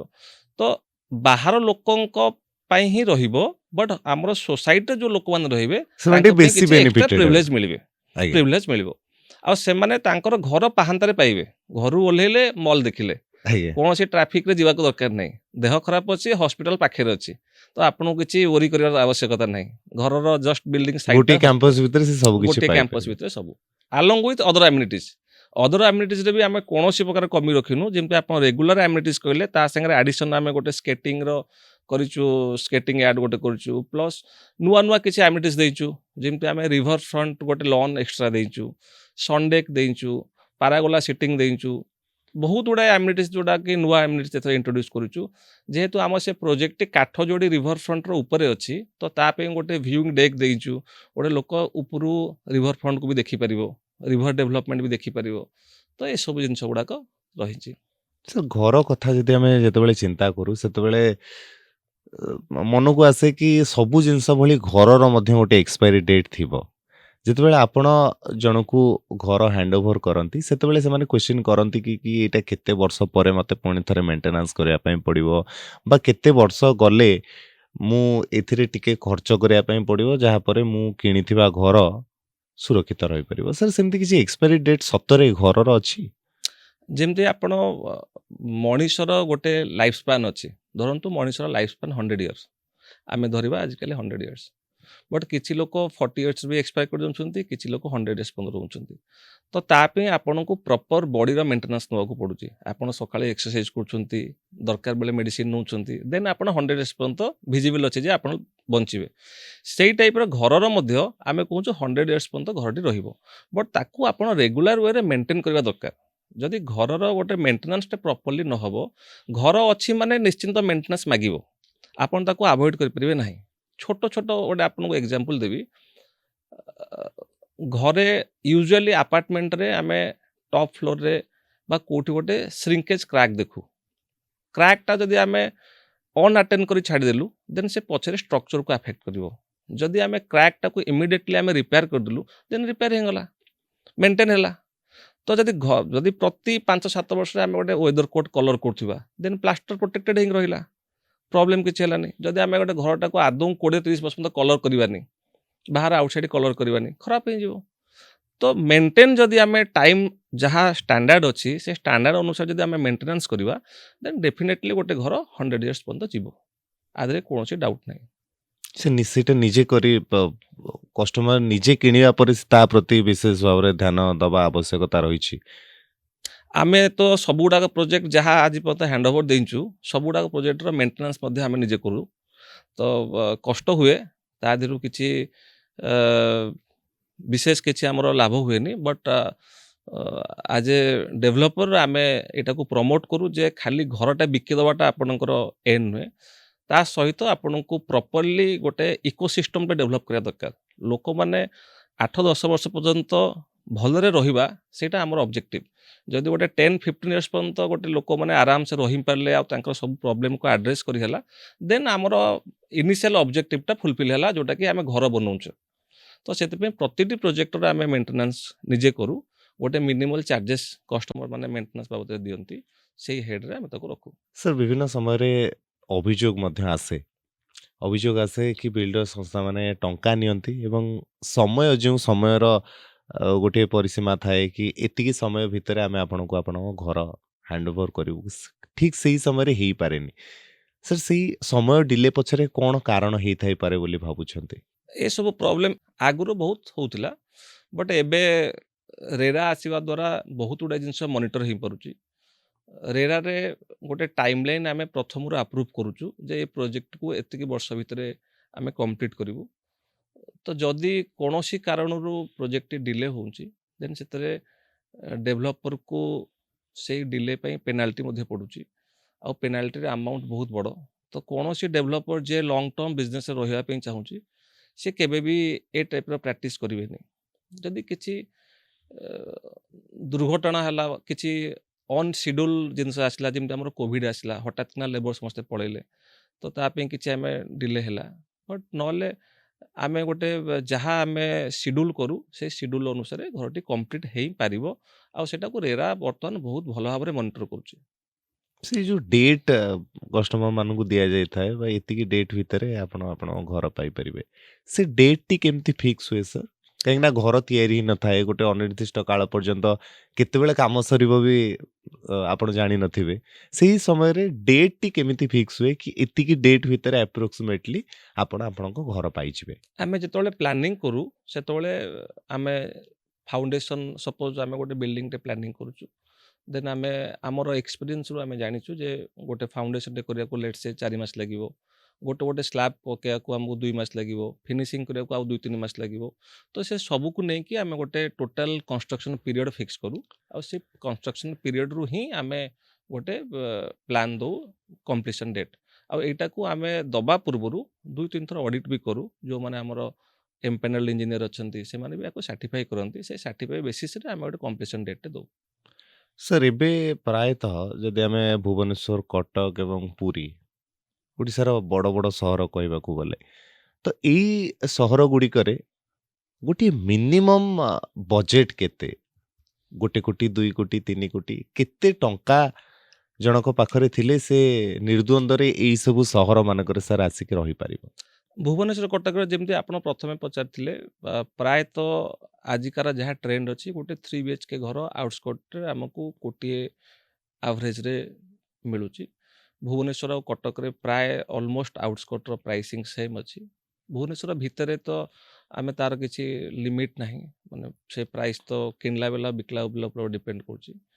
ପୁରୀରେ କମ୍ପାରେଟିଭଲି ଟିକେ ପ୍ରାଇସ୍ 1 crore 80-85ରେ ମିଳିଯାଉଛି। ତ ଯେମିତି ଆପଣଙ୍କୁ କହିଲି ଯଦି 60% ଆପଣ ଡେଡିକେଟ୍ କରିବେ ଆପଣଙ୍କର ଘର ପାଇଁ ଆସେଟ୍ ଡେଭଲପ୍ କରିବା ପାଇଁ, ତ ଯଦି ଆପଣଙ୍କର ଇୟରଲି ଇନକମ୍ 1.5 କୋଟି 1,60,00,000 ଅଛି ତାହେଲେ ଆପଣ 1,00,00,000 ଟଙ୍କା ଆଫୋର୍ଡ କରିପାରିବେ। ସେଇ ହିସାବରେ ଆପଣ ପ୍ଲାନିଂ କରିବେ। ଆମେ ତାକୁ ଗୋଟେ ରଫଲି ପ୍ଲାନିଂ କରୁ ଯାହା ଆପଣଙ୍କ ସାଲେରୀ ତାର 60% ଆପଣ ଡେଡିକେଟ୍ କରିପାରିବେ ଆପଣ ଗୋଟେ ଆସେଟ୍‌ଟେ ଡେଭଲପ୍ କରିବା ପାଇଁ।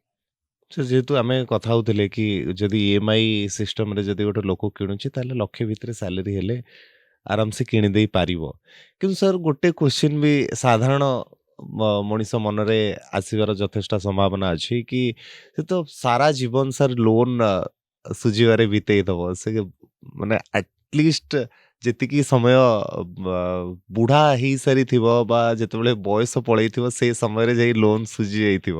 ତ ସେଇ ସମୟରେ ସାର୍ ଏଇ ଯେଉଁ ସବୁ ଅତ୍ୟାଧୁନିକ ବ୍ୟବସ୍ଥା ଆପଣ ଯେମିତି କହିଲେ କି ବିଭିନ୍ନ ବ୍ୟବସ୍ଥା କରାଯାଉଛି ଗ୍ରାହକମାନଙ୍କ ପାଇଁ, ସେ ସତରେ ବାସ୍ତବିକ ଭାବରେ ସେଇ ଲୋନ୍‌ର ବୋଝ ସହିତ ଏଇ ସବୁ ସୁବିଧାର ସୁଯୋଗ ନେଇପାରିବ ନା ତାଙ୍କ ପାଇଁ ବି ସେମିତି କିଛି ସାର୍ ଅଫର୍ ରଖୁଛି ଡିଅନ୍ ଗ୍ରୁପ୍ ଯାହାଫଳରେ କି ତାଙ୍କ ମୁଣ୍ଡରୁ ବି ଟିକେ ବୋଝ ହାଲକା ହେଇପାରୁଛି, ତା ସହିତ ଆପଣଙ୍କର କଷ୍ଟମର ଡିଲିଂ ବି ଟିକେ ବଢ଼ିଯାଉଛି।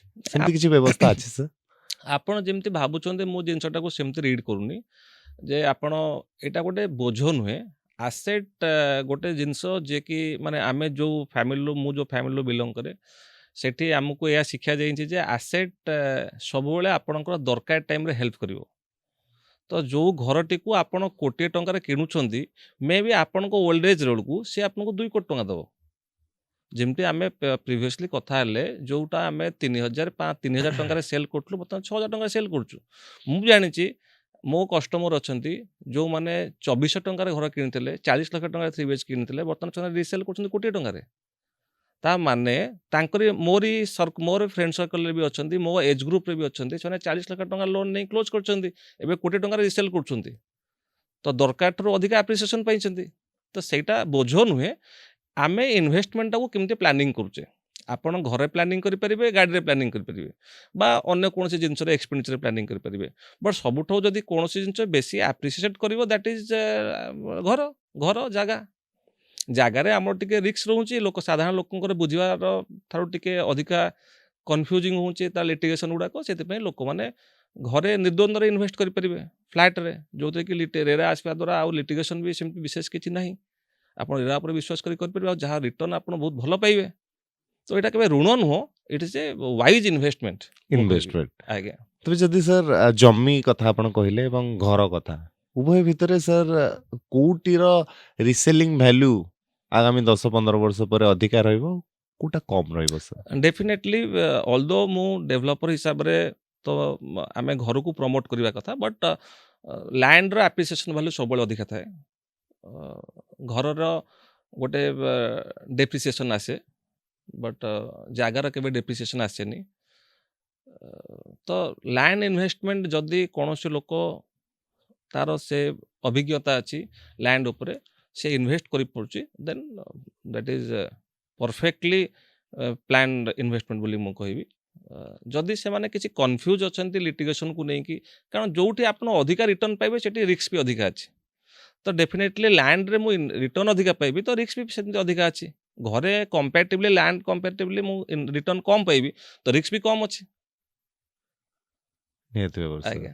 ସାର୍ ଜମି କିଣିବା ପୂର୍ବରୁ ଆପଣ ତ ଘର କଥା କହୁଛନ୍ତି, କିନ୍ତୁ ସାର୍ ଜମି କିଣିବା ପୂର୍ବରୁ ଏମିତି କ'ଣ ସାର୍ ବେସିକ୍ ଜିନିଷ ଅଛି ଯୋଉଟା କି ଆପଣ ବି କିଣିବା ପୂର୍ବରୁ ଚିନ୍ତା କରନ୍ତି ବା ଜଣେ ସାଧାରଣ ଲୋକ କିଣିବା ପୂର୍ବରୁ ଚିନ୍ତା କରିବାର ଆବଶ୍ୟକତା ଅଛି?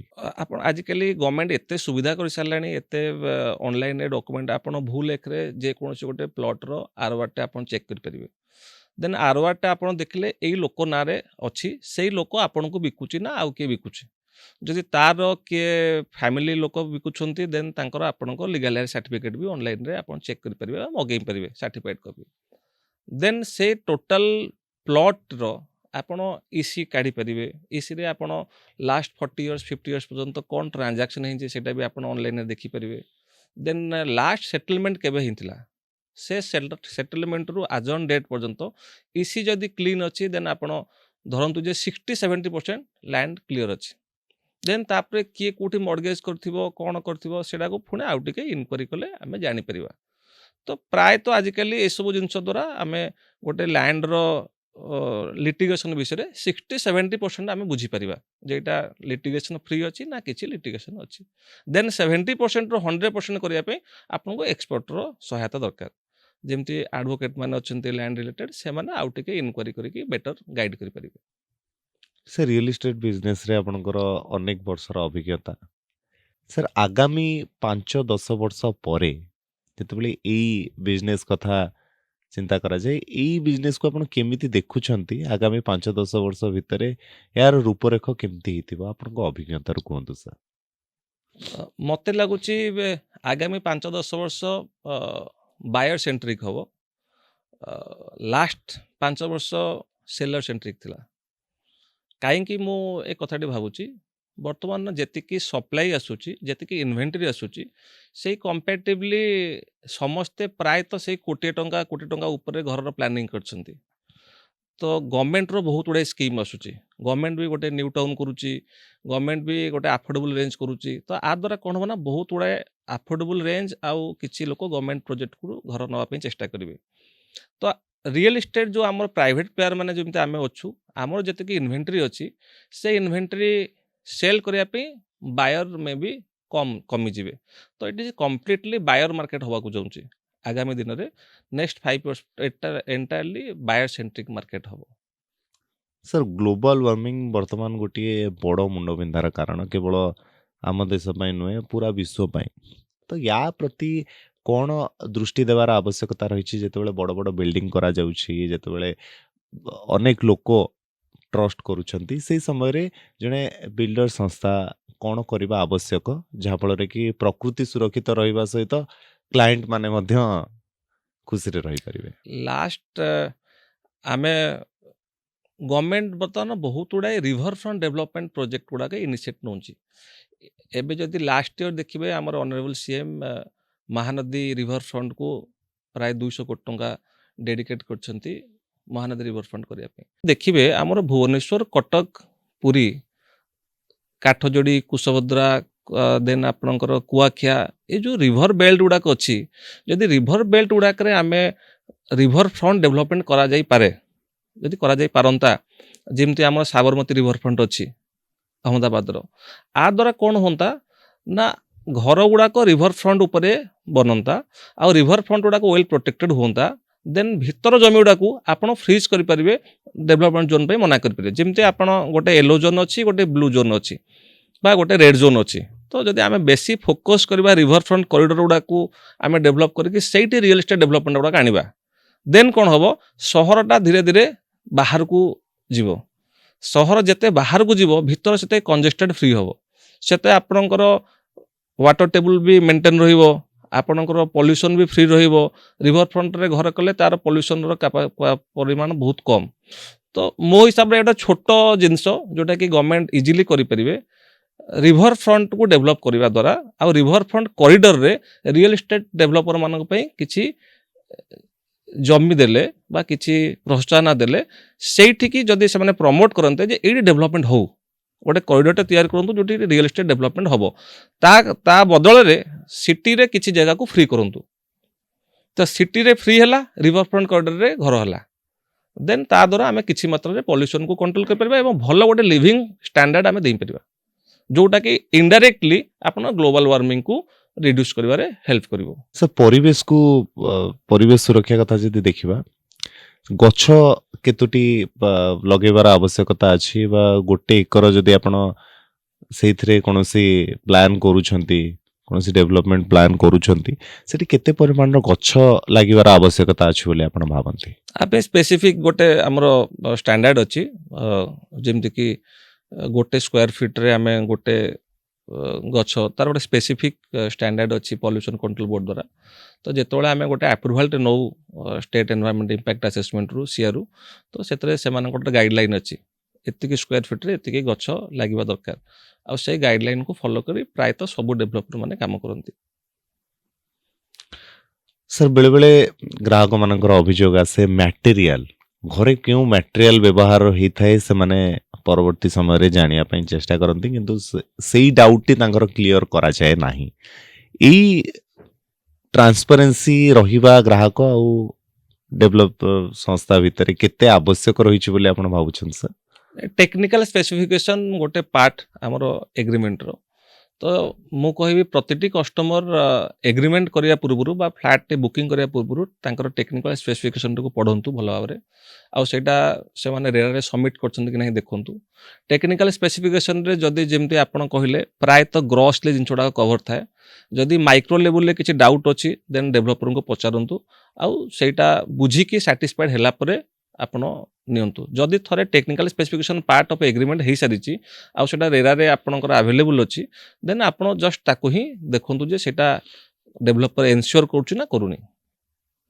सर एबे सोशल मीडिया रो जमाना एबे सोशल मीडिया रे विभिन्न पेज आसुछि विभिन्न अकाउंट्स रे लोक मानको ठकिबार मध्य व्यवस्था करा जाउछि जो फेक संस्था गुडी को रहिछि ताठर बंचिबा पई ग्राहक माने कोन सर करिबा आवश्यक केमिति जानिबे गोटे संस्था फेक बा एआई रे बे जदि आपण कोनोसी गोटे जागा रो फोटो पके देबे से गोटे बिल्डिंग रो चित्र आपण को दे दूची तो सही समय रे गोटे लोक केमिति निज आस्था बजाय रखि परिबो बा गोटे सठिक भाबरे गोटे सूचना सहित से आसिकी कांटेक्ट करि परिबो कारण ठकेई रो सर एबे परिमाण वृद्धि पाउची साइबर क्राइम रो एबे संख्या बढ़िबा को लागिछि तो सही समय रे गोटे जेन्युइननेस केमिति जानि परिबो जने ग्राहक कौनसी इन्वेस्टमेंट करिया पूर्व प्रथमे आपण मो बारंबार से गोटे जिनिस को कहूँ प्रथमे आपण ओरेरार साइट रे देखंतु जे से डेवलपर ओरेरा साइट रे रजिस्टर्ड अछि कि नाही प्रथम द्वितीय से प्रोजेक्ट रेरा साइट रे रजिस्टर्ड हेछि कि नाही द्वितीय तृतीय जहाँ आपणकर डाउट अच्छे जमी आप पचारे मोर प्रोडक्ट उपरे टेक्निकल स्पेसिफिकेशन उपरे ड्राइंग डिजाइनिंग उपरे से सब गुड़ाक जिनस आमर रेरा साइड रे अवेलेबल अच्छी ना नहीं जदि सब जिनस अवेलेबल अच्छी देन आपणक घरर जो कमिटमेंट डेवलपर करिछि ताकू कंप्लीट करिया पई रेरा मध्य सेतिके तत्परता सहित ताकू मॉनिटर करूछि तेणु आपण आश्योर रुहंतु जदि प्रोजेक्ट रेरा रे रजिस्टर्ड अच्छी आ प्रोजेक्ट रेरा रे अवेलेबल अच्छी देन आपण 70 to 80% आश्योर रुहंतु जे जिनसटी आपनको ठीक टाइम रे ठीक जिनस मिलिबो बाकी 20% सेटा तो प्रोजेक्ट टू प्रोजेक्ट भारी करे जदि कोनोसी प्रकार कैलामिटी हला कोनोसी प्रकार प्रॉब्लम हला जोटा कि बियॉन्ड हमर कंट्रोल देन ताकू आउ करबाटा डिफिकल्ट सर तथापि ସଚେତନତାର କେତେ ଆବଶ୍ୟକତା ରହୁଛି? ସଚେତନ ପାଇଁ ଓରେରା ଅଲରେଡି ବର୍ତ୍ତମାନ ବହୁତ ପ୍ରକାର ଆଡ୍ ମଧ୍ୟ ଦଉଛି ଆମେ ଦେଖୁଛୁ ବିଭିନ୍ନ ପ୍ରକାର ଆମେ ରାସ୍ତାରେ ଦେଖୁଛୁ ହୋର୍ଡିଂ କରୁଛି ୱାର୍କସପ୍ କରୁଛି ଦେନ୍ ସୋସିଆଲ ମିଡ଼ିଆରେ କ୍ୟାମ୍ପେନ୍ କରୁଛି ସବୁ ଲୋକଙ୍କୁ ସେମାନେ ପ୍ରମୋଟ୍ କରୁଛନ୍ତି ଯେ ଆପଣ ଓରେରା ୱେବସାଇଟ୍ ଦେଖନ୍ତୁ ଓରେରା ରେଜିଷ୍ଟର୍ଡ ପ୍ରୋଜେକ୍ଟ ଗୁଡ଼ାକରେ ହିଁ ଇନଭେଷ୍ଟ କରନ୍ତୁ ବଟ୍ ଷ୍ଟିଲ୍ କିଛି ଲୋକ ଆପଣ ଯେମିତି କହୁଛନ୍ତି ହଁ ନିଶ୍ଚିନ୍ତ 10-15% 20% ଲୋକ ଯେଉଁମାନେ କି ଜାଣିପାରୁନାହାନ୍ତି ସେମାନେ ବିନା ବା ଗୋଟେ ପ୍ରଲୋଭନରେ ପଡ଼ିଯାଉଛନ୍ତି ବିଲ୍ଡର କହିଦେଉଛି ନାଇଁ ମୋର କୋଟି ଟଙ୍କାର ଘର ମୁଁ 50 ଲକ୍ଷରେ ଦେଇଦେବି ତ ସେଇଠି ଗୋଟେ ପ୍ରଲୋଭନରେ ପଡ଼ିକି ଲୋକଟି ଭୁଲ ଇନଭେଷ୍ଟମେଣ୍ଟ କରିଦେଉଛି ବଟ୍ ସେଇଟା ଆଦୌ କରନ୍ତୁନି କୋଟିଏ ଟଙ୍କାର ଘରକୁ କେହି କେବେ 50 ଲକ୍ଷରେ ଦେଇପାରିବେ ନାହିଁ କୋଟିଏ ଟଙ୍କାଟା ଘରକୁ ଆପଣଙ୍କୁ 99 ଲକ୍ଷରେ ମିଳିବ ନହେଲେ 1,01,ରେ ମିଳିବ ଏମିତି ଯୁଗ ନୁହେଁ ଯେ କୋଟି ଟଙ୍କା କି 50 ଲକ୍ଷ ଦେଇପାରିବେ ତ ସେଥିପାଇଁ ଆପଣ ରେରା ସାଇଡ୍ରେ ଓରେରାକୁ ଫଲୋ କରନ୍ତୁ ଗଭର୍ଣ୍ଣମେଣ୍ଟ ଅଫ୍ ଓଡ଼ିଶା ବର୍ତ୍ତମାନ ଆମର ଓରେରା ଓଡ଼ିଶା ଓରେରା ରେରା ବହୁତ ଭଲ ଆଉ ବହୁତ ଭଲ ଭାବରେ ସେମାନେ ମନିଟରିଂ କରୁଛନ୍ତି ଆଉ ପ୍ରତିଟି ଜିନିଷକୁ ସେମାନେ ମାଇନରିଟିଲି ମନିଟର କରୁଛନ୍ତି ସାର୍ ରିଏଲ ଇଷ୍ଟେଟ୍ ବ୍ୟତୀତ ଆପଣ ଅଟୋମୋବାଇଲ୍ସ କ୍ଷେତ୍ରରେ ମଧ୍ୟ ସକ୍ରିୟ ଅନେକ ବର୍ଷ ଧରି ତ ଦୁଇଟି ଯାକ ବିଜନେସ୍ ଭିତରେ ଆପଣ ପ୍ରଥମେ ଥିଲେ ରିଏଲ ଇଷ୍ଟେଟ୍ରେ ନା ପ୍ରଥମେ ଅଟୋମୋବାଇଲ୍ସରେ ସାର୍? ପ୍ରଥମେ ତ ଆମେ କନଷ୍ଟ୍ରକ୍ସନରେ ଥିଲୁ ଲାଷ୍ଟ ଯେମିତି ମୁଁ ଆରମ୍ଭରୁ କହି ଆସିଛି 40 ବର୍ଷ ହେଲାଣି ଆମେ କନଷ୍ଟ୍ରକ୍ସନରେ ଥିଲୁ ଦେନ୍ 2010-12ରେ ଆମେ ରିଏଲ ଇଷ୍ଟେଟ୍କୁ ଡାଇଭର୍ସିଫାଇଡ୍ କଲୁ ଦେନ୍ ଅଟୋମୋବାଇଲକୁ 19 ମସିହାରେ ଆମେ ଡାଇଭର୍ସିଫାଇଡ୍ କଲୁ ଆଜି ଟାଟା ମୋଟରର ପାସେଞ୍ଜର କାର ଡିଭିଜନର ଡିଲର ହିସାବରେ ସାର୍ ଏବେ ମାର୍କେଟ କେମିତି ଦେଖୁଛନ୍ତି କାରଣ କରୋନା ପରେ ଗୋଟିଏ ହ୍ୟୁଜ୍ ଚେଞ୍ଜ ଆସିଛି ଅଟୋମୋବାଇଲ ଇଣ୍ଡଷ୍ଟ୍ରି ଉପରେ ତ କେମିତି ଦେଖୁଛନ୍ତି ବର୍ତ୍ତମାନର ମାର୍କେଟ ପୂର୍ବର ମାର୍କେଟ ଆପଣ ଯେତେବେଳେ ନୂଆ କରି ଆସିଥିଲେ ଏଇ ବିଜନେସକୁ ସେଇ ସମୟ ଆଉ ଏଇ ସମୟ ଭିତରେ କ'ଣ ଡିଫରେନ୍ସିଏଟ୍ କରୁଛନ୍ତି ସାର୍? ମୁଁ ତ ନିଜକୁ ଲକି ବୋଲି ମନେ କରେ ଯେବେ ଆମେ ଟାଟା ମୋଟରର ଡିଲରସିପ୍ ପାଇଥିଲୁ ସେତେବେଳେ ବହୁତ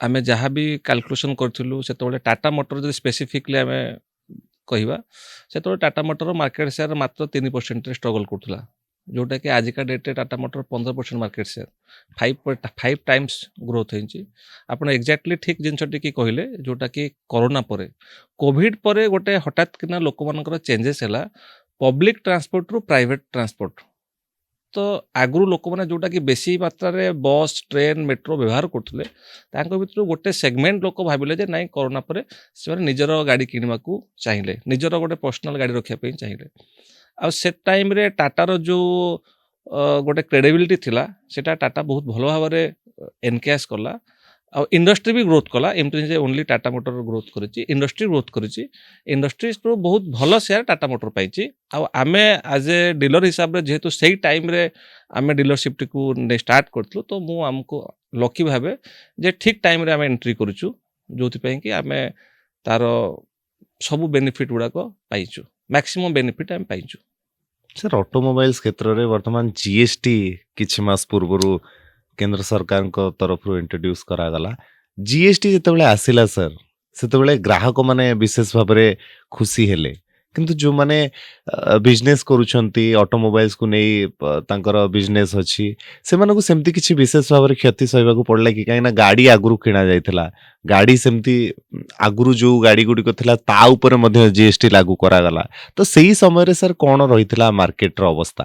ନାଇଁ ଯେମିତି ଜିଏସଟି 2.0 ଆସିବା ପରେ ଗୋଟେ ମୋମେଣ୍ଟମ୍ ବହୁତ ଭଲ ମୋମେଣ୍ଟମ୍ ଆସିଲା ତ ବିଶେଷ ଭାବରେ ସେମିତି କିଛି ମୋ ଜାଣିବା ହିସାବରେ ତ ଡିଲରସିପ୍ରେ ବିଶେଷ କିଛି କାହାର କ୍ଷତି ହୋଇନଥିବ ଅଳ୍ପ ବହୁତ ନିଶ୍ଚିନ୍ତ କିଛି ପୁରୁଣା ଷ୍ଟକ୍ ରହିଯାଇଥିବ ଯାହା ଉପରେ ଥିବ but that is part of business ସେ କିଛି ହୁଏ ବଟ୍ ଜିଏସଟି 2.0 ଆସିବା ଦ୍ୱାରା ଗୋଟେ ଭଲ ମୁଭମେଣ୍ଟ ଆସିଲା ଯାହାଦ୍ୱାରା କି ଅଟୋମୋବାଇଲ ଇଣ୍ଡଷ୍ଟ୍ରିକୁ ଗୋଟେ ବୁଷ୍ଟ ମିଳିଲା ଆଉ ବର୍ତ୍ତମାନ ତା ଯୋଗୁରୁ ଇଣ୍ଡଷ୍ଟ୍ରି ଆହୁରି ଗ୍ରୋଥ୍ କରୁଛି ଯଦି ଆପଣ ଦେଖିବେ ଇୟର୍ ଟୁ ଇୟର୍ରେ ଯଦି ଆମେ ଦେଖିବା ଆମେ ଇୟର୍ ଟୁ ଇୟର୍ରେ ଇଣ୍ଡଷ୍ଟ୍ରି ପାଖାପାଖି 14% ଗ୍ରୋଥ୍ କରିଛି ଏଣ୍ଟାର ଇଣ୍ଡଷ୍ଟ୍ରି 14% ଗ୍ରୋଥ୍ରେ ଯାଉଛି ଡିସେମ୍ବର ଟୁ ଡିସେମ୍ବର ଯଦି ଆମେ ଦେଖିବା ତ that is a huge boost ଆଉ ସ୍ପେସିଫିକଲି ଯଦି ଆମେ ଦେଖିବା ଏଇ ଜିଏସଟି 2.0 ଆସିବା ଦ୍ୱାରା ଗୋଟେ ମିନି ଏସ୍ୟୁଭି ଯେଉଁ ସେଗମେଣ୍ଟରେ ଥିଲା ସେ ସେଗମେଣ୍ଟକୁ ଭଲ ଟ୍ରାକ୍ସନ୍ ମିଳିଛି ଆଉ ଲୋକମାନେ ପ୍ରାୟତଃ ପ୍ରିଫର କରୁଛନ୍ତି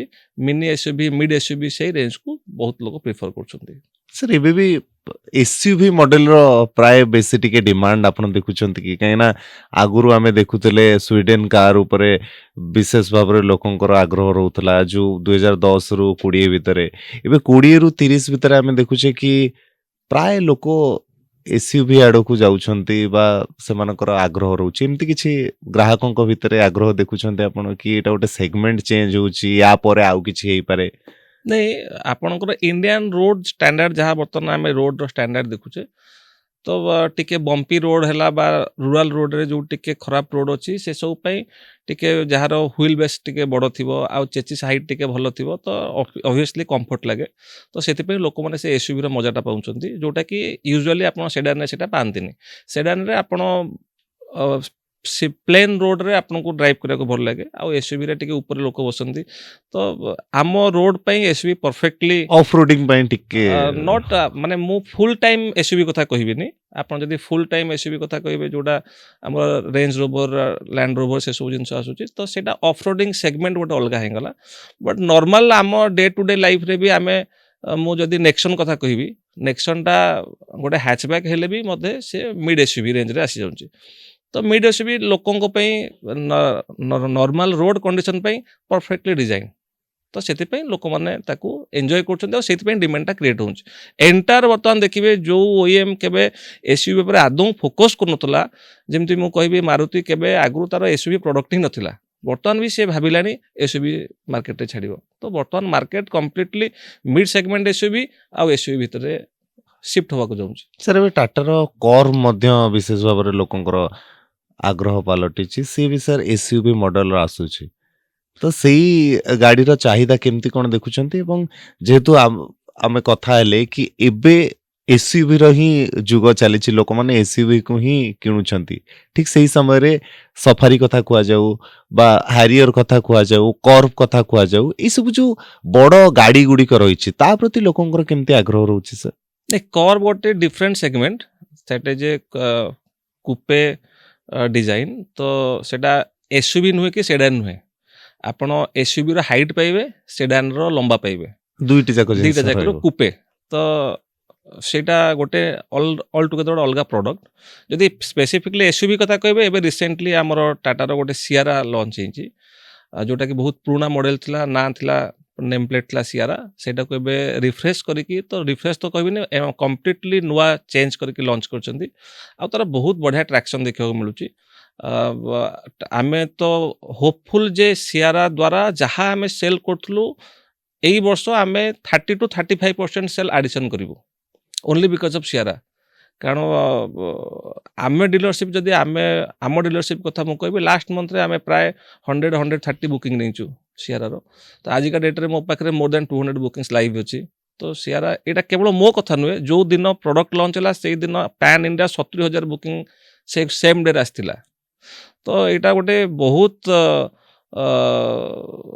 गोटे बढ़िया माने एसयूवी बट बड़ नुहे आ विथ फुल्ली लोडेड पुराना लेजेसी को से पुणी थरे मेंटेन करि परिबो से गाड़ी बोली भाबुचंती केना वर्तमान मार्केट रे एते अवेलेबिलिटी तार रहुनी लोक बुकिंग करूचंती मास मास धरे अपेक्षा करिया पय पड़िबो नहीं से कंपनी पूरा प्रिपेयर्ड अच्छी आ कंपनी तो तार मैन्युफैक्चरिंग भी सही हिसाब से इनलाइन कलानी एबे आमे 60 डेज रु 90 डेज भितर वेटिंग पीरियड रखुचु तो ऑलरेडी गाड़ी डिलीवरी दवा स्टार्ट भी हमर हेलानी आ जहाँ कंपनी जेहेतु जो प्रकार आमे बुकिंग पहुँचु जो प्रकार प्रोडक्ट मार्केट को आसिला परे जो प्रकार लोकंकर इंटरेस्ट देखुचु तो सही हिसाब से कंपनी मध्य तार प्रोडक्शन टाको रैंप अप कलानी तो ये 5-6 मास भितर आमे सेटा को भी मो होपफुल जे आमे से गैप टाको भी मेंटेन कर देबु आ एटा गोटे लॉन्ग टर्म चलिबो कारण जहाँ आजिका डेट रे लोकन को दरकार गाड़ीर फीचर सबुता भितर भर्ती अछि आपण गोटे एंटायर सामनाटा टचपोर्ट पूरा डिस्प्ले देन एसयूवी रो फील पाइबे 19 इंच एलॉय व्हील दूची देन बैक सीट रे आपनकर सफिशिएंट लेग स्पेस रहउची बूट स्पेस भी बहुत बढ़िया जहाँ दरकार सबुता भितर अछि गोटे सबुठारो बड़ पैनोरामिक सनरूफ तो प्रोडक्ट रो बहुत बढ़िया पुल अच्छी आमे बहुत होपफुल जे ए प्रोडक्ट आमर टोटल बिजनेस को 35% एडिशन करिवो 30 to 35% एडिशन करिवो ସାର୍ ବିଜନେସରେ ଅନେକ ଦିନର ଅଭିଜ୍ଞତା ବିଭିନ୍ନ ଲୋକଙ୍କୁ ଆପଣ କହୁଥିବାର ଶୁଣିଥିବେ ବା ମୁଁ ତ ଖାସ କରି ଶୁଣିଛି ଲୋକମାନେ କୁହନ୍ତି ମୁଁ ବିଜନେସ କରିବି 8-10 ଘଣ୍ଟା କିଏ ସବୁଦିନ ଯାଇ କାମ କରିବ ପ୍ରତ୍ୟେକ ଦିନ କିଏ ଚାକିରି କରିବ କିନ୍ତୁ ବିଜନେସ କରିବା ସମସ୍ତଙ୍କ ପକ୍ଷରେ ସମ୍ଭବ ହେଇନଥାଏ ସେଇ ସମୟରେ କିଛିଟି ମାଇଣ୍ଡ ସେଟ୍ର ମଧ୍ୟ ଆବଶ୍ୟକତା ପଡ଼େ ସେଇ ସାର୍ ମାଇଣ୍ଡ ସେଟ୍ ଗୁଡ଼ିକ କ'ଣ ହବା ଆବଶ୍ୟକ ଯାହାଫଳରେ କି ଜଣେ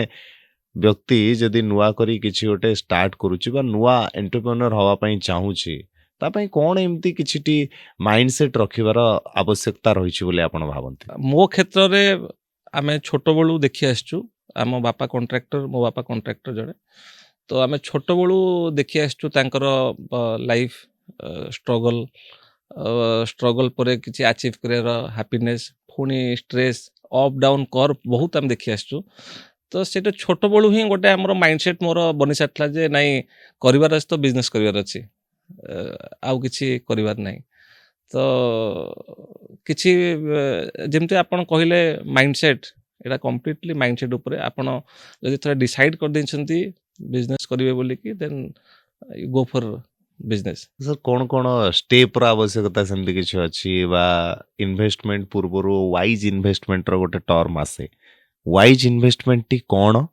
ଏବଂ ଜଣେ ବ୍ୟକ୍ତି ଯେତେବେଳେ ଇନଭେଷ୍ଟମେଣ୍ଟ କରୁଛି ଲସ୍ ହେବାର ମଧ୍ୟ 50-50 ସମ୍ଭାବନା ସାର୍ ଅଛି କାହିଁକିନା ଯେତେବେଳେ ଆପଣ ବିଜନେସ୍ କରୁଛନ୍ତି ସେତେବେଳେ ରିସ୍କ ବି ରହୁଛି ତା ସହିତ ରିସ୍କ ନେବା ପରେ ତାର ଫାଇଦାର ମଧ୍ୟ ରହୁଛି କିଛି 50% ତ 50-50 ଭିତରେ ଗୋଟେ ଲୋକ କେମିତି ଡିସାଇଡ୍ କରିବ କି ଇନଭେଷ୍ଟମେଣ୍ଟଟା ସଠିକ୍ ୱେରେ ହେଉଛି ସବୁଠାରୁ ଇମ୍ପୋର୍ଟାଣ୍ଟ ଆପଣଙ୍କର ମାର୍କେଟ ଉପରେ ଟିକେ ନଲେଜ ରହିବା ଦରକାର ଯେମିତି ମୋ କ୍ଷେତ୍ରରେ ମୁଁ ଗୋଟେ କଣ୍ଟ୍ରାକ୍ଟରୀ ଫ୍ୟାମିଲିରୁ ବିଲଙ୍ଗ କରୁଛି ଯେଉଁଠିକି କନଷ୍ଟ୍ରକ୍ସନ୍ ଆମେ ଖାଇଲା ବେଳେ ବସିଲା ବେଳେ ଘରେ ବାଲି ଗୋଡ଼ି ଇଟା ସେଇ ବିଷୟରେ ହିଁ ଡିସ୍କସନ୍ ହୁଏ ତ କନଷ୍ଟ୍ରକ୍ସନ୍ ଉପରେ ମୋର ସମ୍ ଏକ୍ସଟେଣ୍ଟ କିଛି ନଲେଜ ଥିଲା ଆଉ ଛୋଟବେଳୁ ବାପା ଆମକୁ ସେଇ ଟାଇପ୍ର ଟ୍ରେନ୍ ବି କରିଛନ୍ତି ଯେ ଏଇଟା ବିଜନେସ୍ର ମିନିମମ୍ ଜିନିଷ ଗୁଡ଼ାକ ରିଅଲ୍ ଇଷ୍ଟେଟ୍ ଉପରେ ଯେତେବେଳେ ଆମେ ଚିନ୍ତା କଲୁ ଜାଗା ବାଡ଼ି ବିଷୟରେ ଜାଣିବାକୁ ପାଇଲୁ ଯେହେତୁ ମୁଁ କିଟ୍ରେ ପଢ଼ୁଥିଲି ସେ ଟାଇମ୍ରେ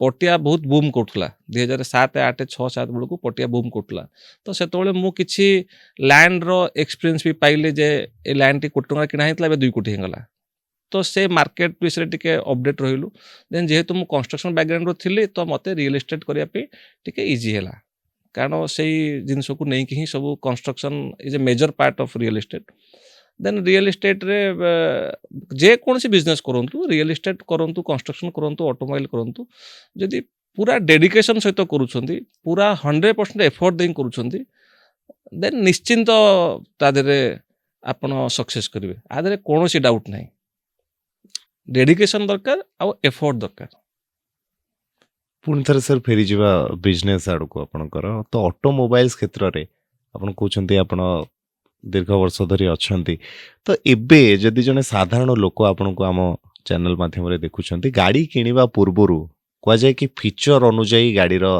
ପ୍ରାଇସ୍ ଫିକ୍ସ ହୁଏ ତାର ସବୁ ସେଗମେଣ୍ଟ ଆସେ ଷ୍ଟାଣ୍ଡାର୍ଡ ମଡେଲ ଆସେ ବିଭିନ୍ନ ମଡେଲ ଆସେ ଗୋଟିଏ ଗାଡ଼ିର 3-4ଟି ମଡେଲ ଥାଏ ବେସ୍ ମଡେଲ କଥା କୁହନ୍ତୁ ଷ୍ଟାଣ୍ଡାର୍ଡ ମଡେଲ କଥା କୁହନ୍ତୁ ଏମିତି ବିଭିନ୍ନ ମଡେଲ ଆସିଥାଏ ତ ଫିଚରକୁ ଦେଖିକି ଗାଡ଼ିର ପ୍ରାଇସ୍ ଫିକ୍ସ ହୁଏ ଏଇ କଥା କୁହାଯାଏ କିନ୍ତୁ ଗୋଟେ ଜଣେ ବ୍ୟକ୍ତି ଯେତେବେଳେ ଗାଡ଼ି କିଣୁଛନ୍ତି ପ୍ରଥମ ଗାଡ଼ି ସେତେବେଳେ କ'ଣ ଫିଚର ରହିଥିବା ଆବଶ୍ୟକ ଯାହାଫଳରେ କି ଲୋକ ଗୋଟେ ସଠିକ୍ ମୂଲ୍ୟରେ ସଠିକ୍ ଫିଚର ଥିବା ଗାଡ଼ି ଗୋଟିଏ କିଣିପାରିବ ପ୍ରଥମେ ତ ମୁଁ ଭାବୁଛି ଫିଚର୍ସ ଅପେକ୍ଷା ଆପଣ ସେଫ୍ଟିଟା ସବୁଠାରୁ ବଡ଼ ଫିଚର୍ସ ଆଗ ସେଫ୍ଟିଟାକୁ ଦେଖିବା ଦରକାର ଏ ଗାଡ଼ିରେ କ'ଣ ସେଫ୍ଟି ପାରାମିଟର ଅଛି ତ ଯଦି ସେଫ୍ଟି ପାରାମିଟରରେ ଆପଣ ସାଟିସ୍ଫାଏଡ୍ ଦେନ୍ ତାପରେ ଅଦର ଆମ୍ୟୁନିଟିଜ୍ ଫିଚର୍ସକୁ ଯାଆନ୍ତୁ ତ ବେସିକ୍ ଆଜିକାଲି ତ ବର୍ତ୍ତମାନ ଆଗ ଟାଇପ୍ର ଆମର ଆଉ ପାୱାର ୱିଣ୍ଡୋ ଆଉ ପାୱାର ଷ୍ଟେରିଂ ଗୋଟେ ମାତ୍ର ଫିଚର୍ସ ହେଇକି ରହିନାହିଁ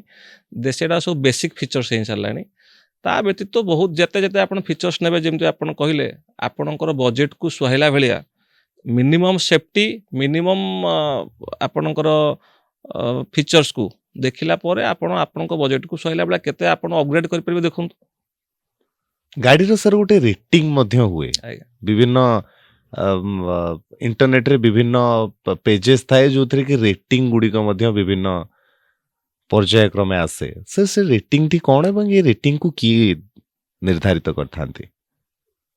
ରେଟିଂ ମୁଁ କହିବି ଭାରତ ଏନକ୍ୟାପ୍ ବୋଲି ଗୋଟେ ସେଫ୍ଟି ରେଟିଂ ଏଜେନ୍ସି ଅଛି ଯେଉଁଟାକି ଗଭର୍ଣ୍ଣମେଣ୍ଟ ଅଫ୍ ଇଣ୍ଡିଆ ଦ୍ୱାରା ଅଥରାଇଜ୍ଡ ଏମ୍ପାନେଲ୍ଡ। ତ ଭାରତ ଏନକ୍ୟାପ୍ ସେଫ୍ଟି ରେଟିଂ ଦିଏ। ତ ଆପଣଙ୍କ ଯଦି ଆଜିକାଲି ମିନିମମ୍ 4 ଷ୍ଟାର ରେଟିଂ ନହେଲେ ସେଫ୍ଟି କିଛି କିଛି କମ୍ପ୍ରମାଇଜ୍ ହେଇଛି ବୋଲିକି ତା ମାନେ। ତ ପ୍ରାୟତଃ ସମସ୍ତେ ଆଜିକାଲି ଭାରତ ଏନକ୍ୟାପ୍କୁ ଫଲୋ କଲେଣି।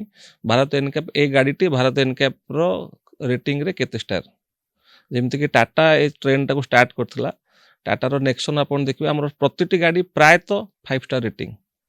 5 ଷ୍ଟାର ରେଟିଂ ମାନେ ଆପଣଙ୍କର ସେଫ୍ଟି ଯାହା ବର୍ତ୍ତମାନ ଲେଟେଷ୍ଟ ନର୍ମସ୍ ଅନୁସାରେ ଆମେ ଫିଟ୍ ଅଛୁ। ଆପଣଙ୍କର କେବଳ ଚେଚିସ୍ ନୁହେଁ, ଚେଚିସ୍ ସାଙ୍ଗରେ ଲେଟେଷ୍ଟ ଯେଉଁଟା ଆଡାସ୍ ବର୍ତ୍ତମାନ ଆସୁଛି ସେ ସବୁ ବି ଏମ୍ପାନେଲ୍ଡ ହେଇକି ଅଛି। ଆଡାସ୍ ବି ଆଜିକାଲି ବହୁତ ଆଡ଼ଭାନ୍ସ ଆଡାସ୍ ଆସିଲାଣି। ଆପଣ ସିଟ୍ ବେଲ୍ଟ ନ ଲଗେଇଲେ ଗାଡ଼ି ଷ୍ଟାର୍ଟ କଲେ ବି ଗାଡ଼ି ଯିବନି। ଆପଣଙ୍କ ଗାଡ଼ି ଆଗରେ ଯଦି କିଛି ଗାଡ଼ି ଆସିଗଲା ଅଟୋମେଟିକ୍ ବ୍ରେକ୍ ମାରିଦେବ। These are also safety. ଆପଣ ଆ ଦ୍ୱାରା କେତେ ଆପଣ ସେଫ୍ ହେଉଛନ୍ତି। କୌଣସି ଅନ୍ୟମନସ୍କ ଅଛି ବଟ୍ ହଠାତ୍ ନା ଗାଡ଼ିଟେ ପଳେଇ ଆସିଲା, ଗାଡ଼ି ଅଟୋମେଟିକ୍ ବ୍ରେକ୍ ମାରିଦେବ। ଏଇଟା ସବୁ ଲେଟେଷ୍ଟ ଆଡାସ୍ରେ ଆସିଲାଣି। ଆପଣ ଯଦି ସେଫ୍ଟି ବେଲ୍ଟ ଲଗେଇ ନାହାନ୍ତି ଦେନ୍ ଆପଣଙ୍କର ଗାଡ଼ି ଷ୍ଟାର୍ଟ ହେଇକି ଆଗକୁ ଯିବନି। ସିଟ୍ ବେଲ୍ଟ ଲଗେଇଲେ ଯିବ। ଏଇଟାକ ଏ ଆଡ଼ଭାନ୍ସ ଆଡାସ୍ ଗୁଡ଼ାକ ବର୍ତ୍ତମାନ ବେସିକ୍ ଗାଡ଼ି ଗୁଡ଼ାକରେ ବି ଆସିଲାଣି। ତ ଯେଉଁଟା ସେଫ୍ଟି ଭାରତ ଏନକ୍ୟାପ୍ରେ 5 ଷ୍ଟାର ରେଟିଂ ବୋଲି କୁହାଯାଉଛି ସେ କେବଳ ଚେଚିସ୍ର ଷ୍ଟ୍ରେନ୍ଥଟାକୁ ଦେଖୁନି, ତା ସାଙ୍ଗରେ ଏ ସବୁ ଗୁଡ଼ାକ ପାରାମିଟର ବି ଦେଖୁଛି। ତ ସେଇଟାକୁ ଦେଖିବା ସେ ଲୋକମାନେ କିଣିବା ପୂର୍ବରୁ ରେଟିଂ ଚେକ୍ କରିବାର ଆବଶ୍ୟକତା ଅଛି କି? ନିଶ୍ଚିନ୍ତ। ଯେମିତି ମୁଁ କହିଲି ଯେଉଁଗୁଡ଼ାକ ଯେମିତି ମୁଁ ଏଇ ଭାରତ ଏନକ୍ୟାପ୍ କଥା କହିଲି, ଏଇଭଳିଆ କିଛି ଏଜେନ୍ସି ଅଛନ୍ତି ଯେଉଁମାନେ କି ଏତେ କମର୍ସିଆଲ ନୁହଁ, ତ ସେମାନଙ୍କର ରେଟିଂଟା ଦେଖିବା ୱାଇଜ୍।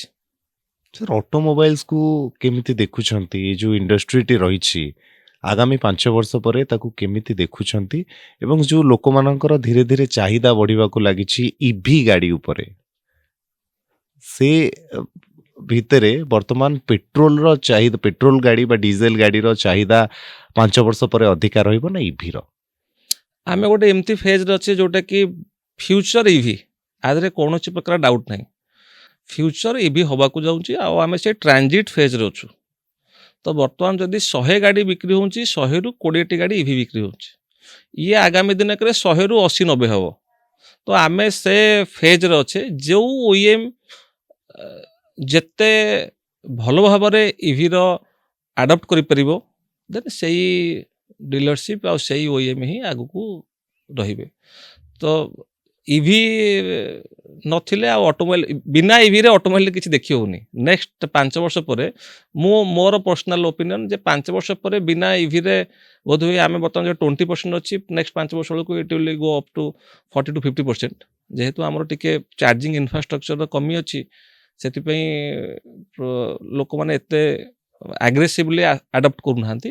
ବଟ୍ ହଁ, ଯେଉଁମାନଙ୍କର ଏବେ ବି ରେଞ୍ଜ ଆସିଗଲାଣି 400, 500, 600 କିଲୋମିଟର ରେଞ୍ଜ ଆସିଗଲାଣି, ତ 400, 500, 600 କିଲୋମିଟର ରେଞ୍ଜରେ ଆପଣ ଆରାମସେ ଭୁବନେଶ୍ୱର, କଟକ, ପୁରୀରେ ବୁଲିକି ରହିପାରିବେ। ତ ଲଙ୍ଗ୍ ପାଇଁ ଏବେ ନୂଆ ନୂଆ ସବୁ ଟେକ୍ନୋଲୋଜି ଆସୁଛି, ସେ ସବୁ ତା ସହିତ ଗଭର୍ଣ୍ଣମେଣ୍ଟ ବି ମଧ୍ୟ ବହୁତ ପ୍ରୋତ୍ସାହନ ଦେଉଛି ଆପଣଙ୍କର ଚାର୍ଜିଂ ଇନଫ୍ରା ପାଇଁ। ତ ଯେତେବେଳେ ଏ ଜିନିଷଟି ଗୋଟେ ସେ ପଏଣ୍ଟରେ ପହଞ୍ଚିଯିବ, ଚାର୍ଜିଂ ଇନଫ୍ରା ଆମର ଦରକାର ମିନିମମ୍ ରିକ୍ୱାରମେଣ୍ଟ ଫୁଲଫିଲ୍ କରିନେବ, ଦେନ୍ ଇଏ କେବଳ EV 70-80% market will be EV. Sir କ'ଣ ନୂଆ ଟ୍ରେଣ୍ଡ ଆସିବାକୁ ଯାଉଛି ଆଗାମୀ ଦିନରେ? ମିନିମମ୍ ବେସିକ୍ ତ ହେଉଛି କେତେ ଆପଣଙ୍କ ରେଞ୍ଜ। ଯେମିତି ମୁଁ କହିଲି ବର୍ତ୍ତମାନ 400-500 ରେଞ୍ଜ ହେଲାଣି, ଦେନ୍ ଇଏ ମେ ବି ଅପ୍ ଟୁ 800-900-1000 କିଲୋମିଟର ପର୍ଯ୍ୟନ୍ତ ରେଞ୍ଜ ଯିବ। ଦେନ୍ ଆଉ ଗୋଟେ ଆପଣଙ୍କର ସ୍ୱାପିଂ ବି ଗୋଟେ ଟେକ୍ନୋଲୋଜି ଅଛି। ତ ଆମେ ମେଜରଲି କ'ଣ ହେଉଛି ନା, ଗୋଟେ ଚାର୍ଜିଂ ଷ୍ଟେସନକୁ ଗଲେ ଆମକୁ ଚାର୍ଜିଂ ଷ୍ଟେସନରେ ପ୍ରାୟ 1-2 ଘଣ୍ଟା ସ୍ପେଣ୍ଡ କରିବାକୁ ପଡ଼ୁଛି ଗୋଟେ ଫୁଲ୍ ଚାର୍ଜ କରିବାକୁ। ଯଦି ମୁଁ ଫାଷ୍ଟ ଚାର୍ଜିଂ କରୁଛି ତାହେଲେ ଫାଷ୍ଟ ଚାର୍ଜିଂ ମୋତେ ପ୍ରାୟ 40 ମିନିଟ୍ସ ଲାଗୁଛି ଫୁଲ୍ ଚାର୍ଜ, ଯଦି ପୁରା ମୋର ବ୍ୟାଟେରୀ ଡ୍ରେନ୍ ହେଇଯାଇଛି। ବଟ୍ ଯଦି ଚାର୍ଜିଂ ଯେଉଁ ଆମେ ସ୍ୱାପିଂ କଥା କହୁଛେ, ସ୍ୱାପିଂ ଆପଣଙ୍କର ବ୍ୟାଟେରୀଟାକୁ ସେମାନେ ନେଇଯିବେ, ଦେନ୍ ଆଉ ଗୋଟେ ବ୍ୟାଟେରୀ ରିପ୍ଲେସ୍ କରିଦେବେ। ତ ଆ ଦ୍ୱାରା ଆପଣଙ୍କ ସେ ଟାଇମ୍ଟା କମ୍ପ୍ଲିଟଲି ସେଭ୍ ହେଇଯିବ। ସେ 2 ମିନିଟ୍ ଯେତିକି ଆପଣଙ୍କର ସମୟ ଯାଉଥିଲା ପେଟ୍ରୋଲ ପମ୍ପରେ ତେଲ ପକାଇବାରେ, ସେତିକି ସମୟରେ ଆପଣଙ୍କ ବ୍ୟାଟେରୀଟା ସ୍ୱାପ୍ ହେଇଗଲା। ଏଇଟା ଗୋଟେ ଟେକ୍ନୋଲୋଜି ଆଗକୁ ଆସିପାରେ ବହୁତ ଭଲ ଭାବରେ। Then second, fast charging. Fast चार्जिंगटा मे भी आगु टेक्नोलोजी आसीबो जोतरे कि आमे 5 मिनिट भितर फुल चार्जिंग कर देई परिबो 10 मिनिट भितर फुल चार्ज कर देई परिबो देन तापरे लोक पेट्रोल डीजल को भूली जिवे।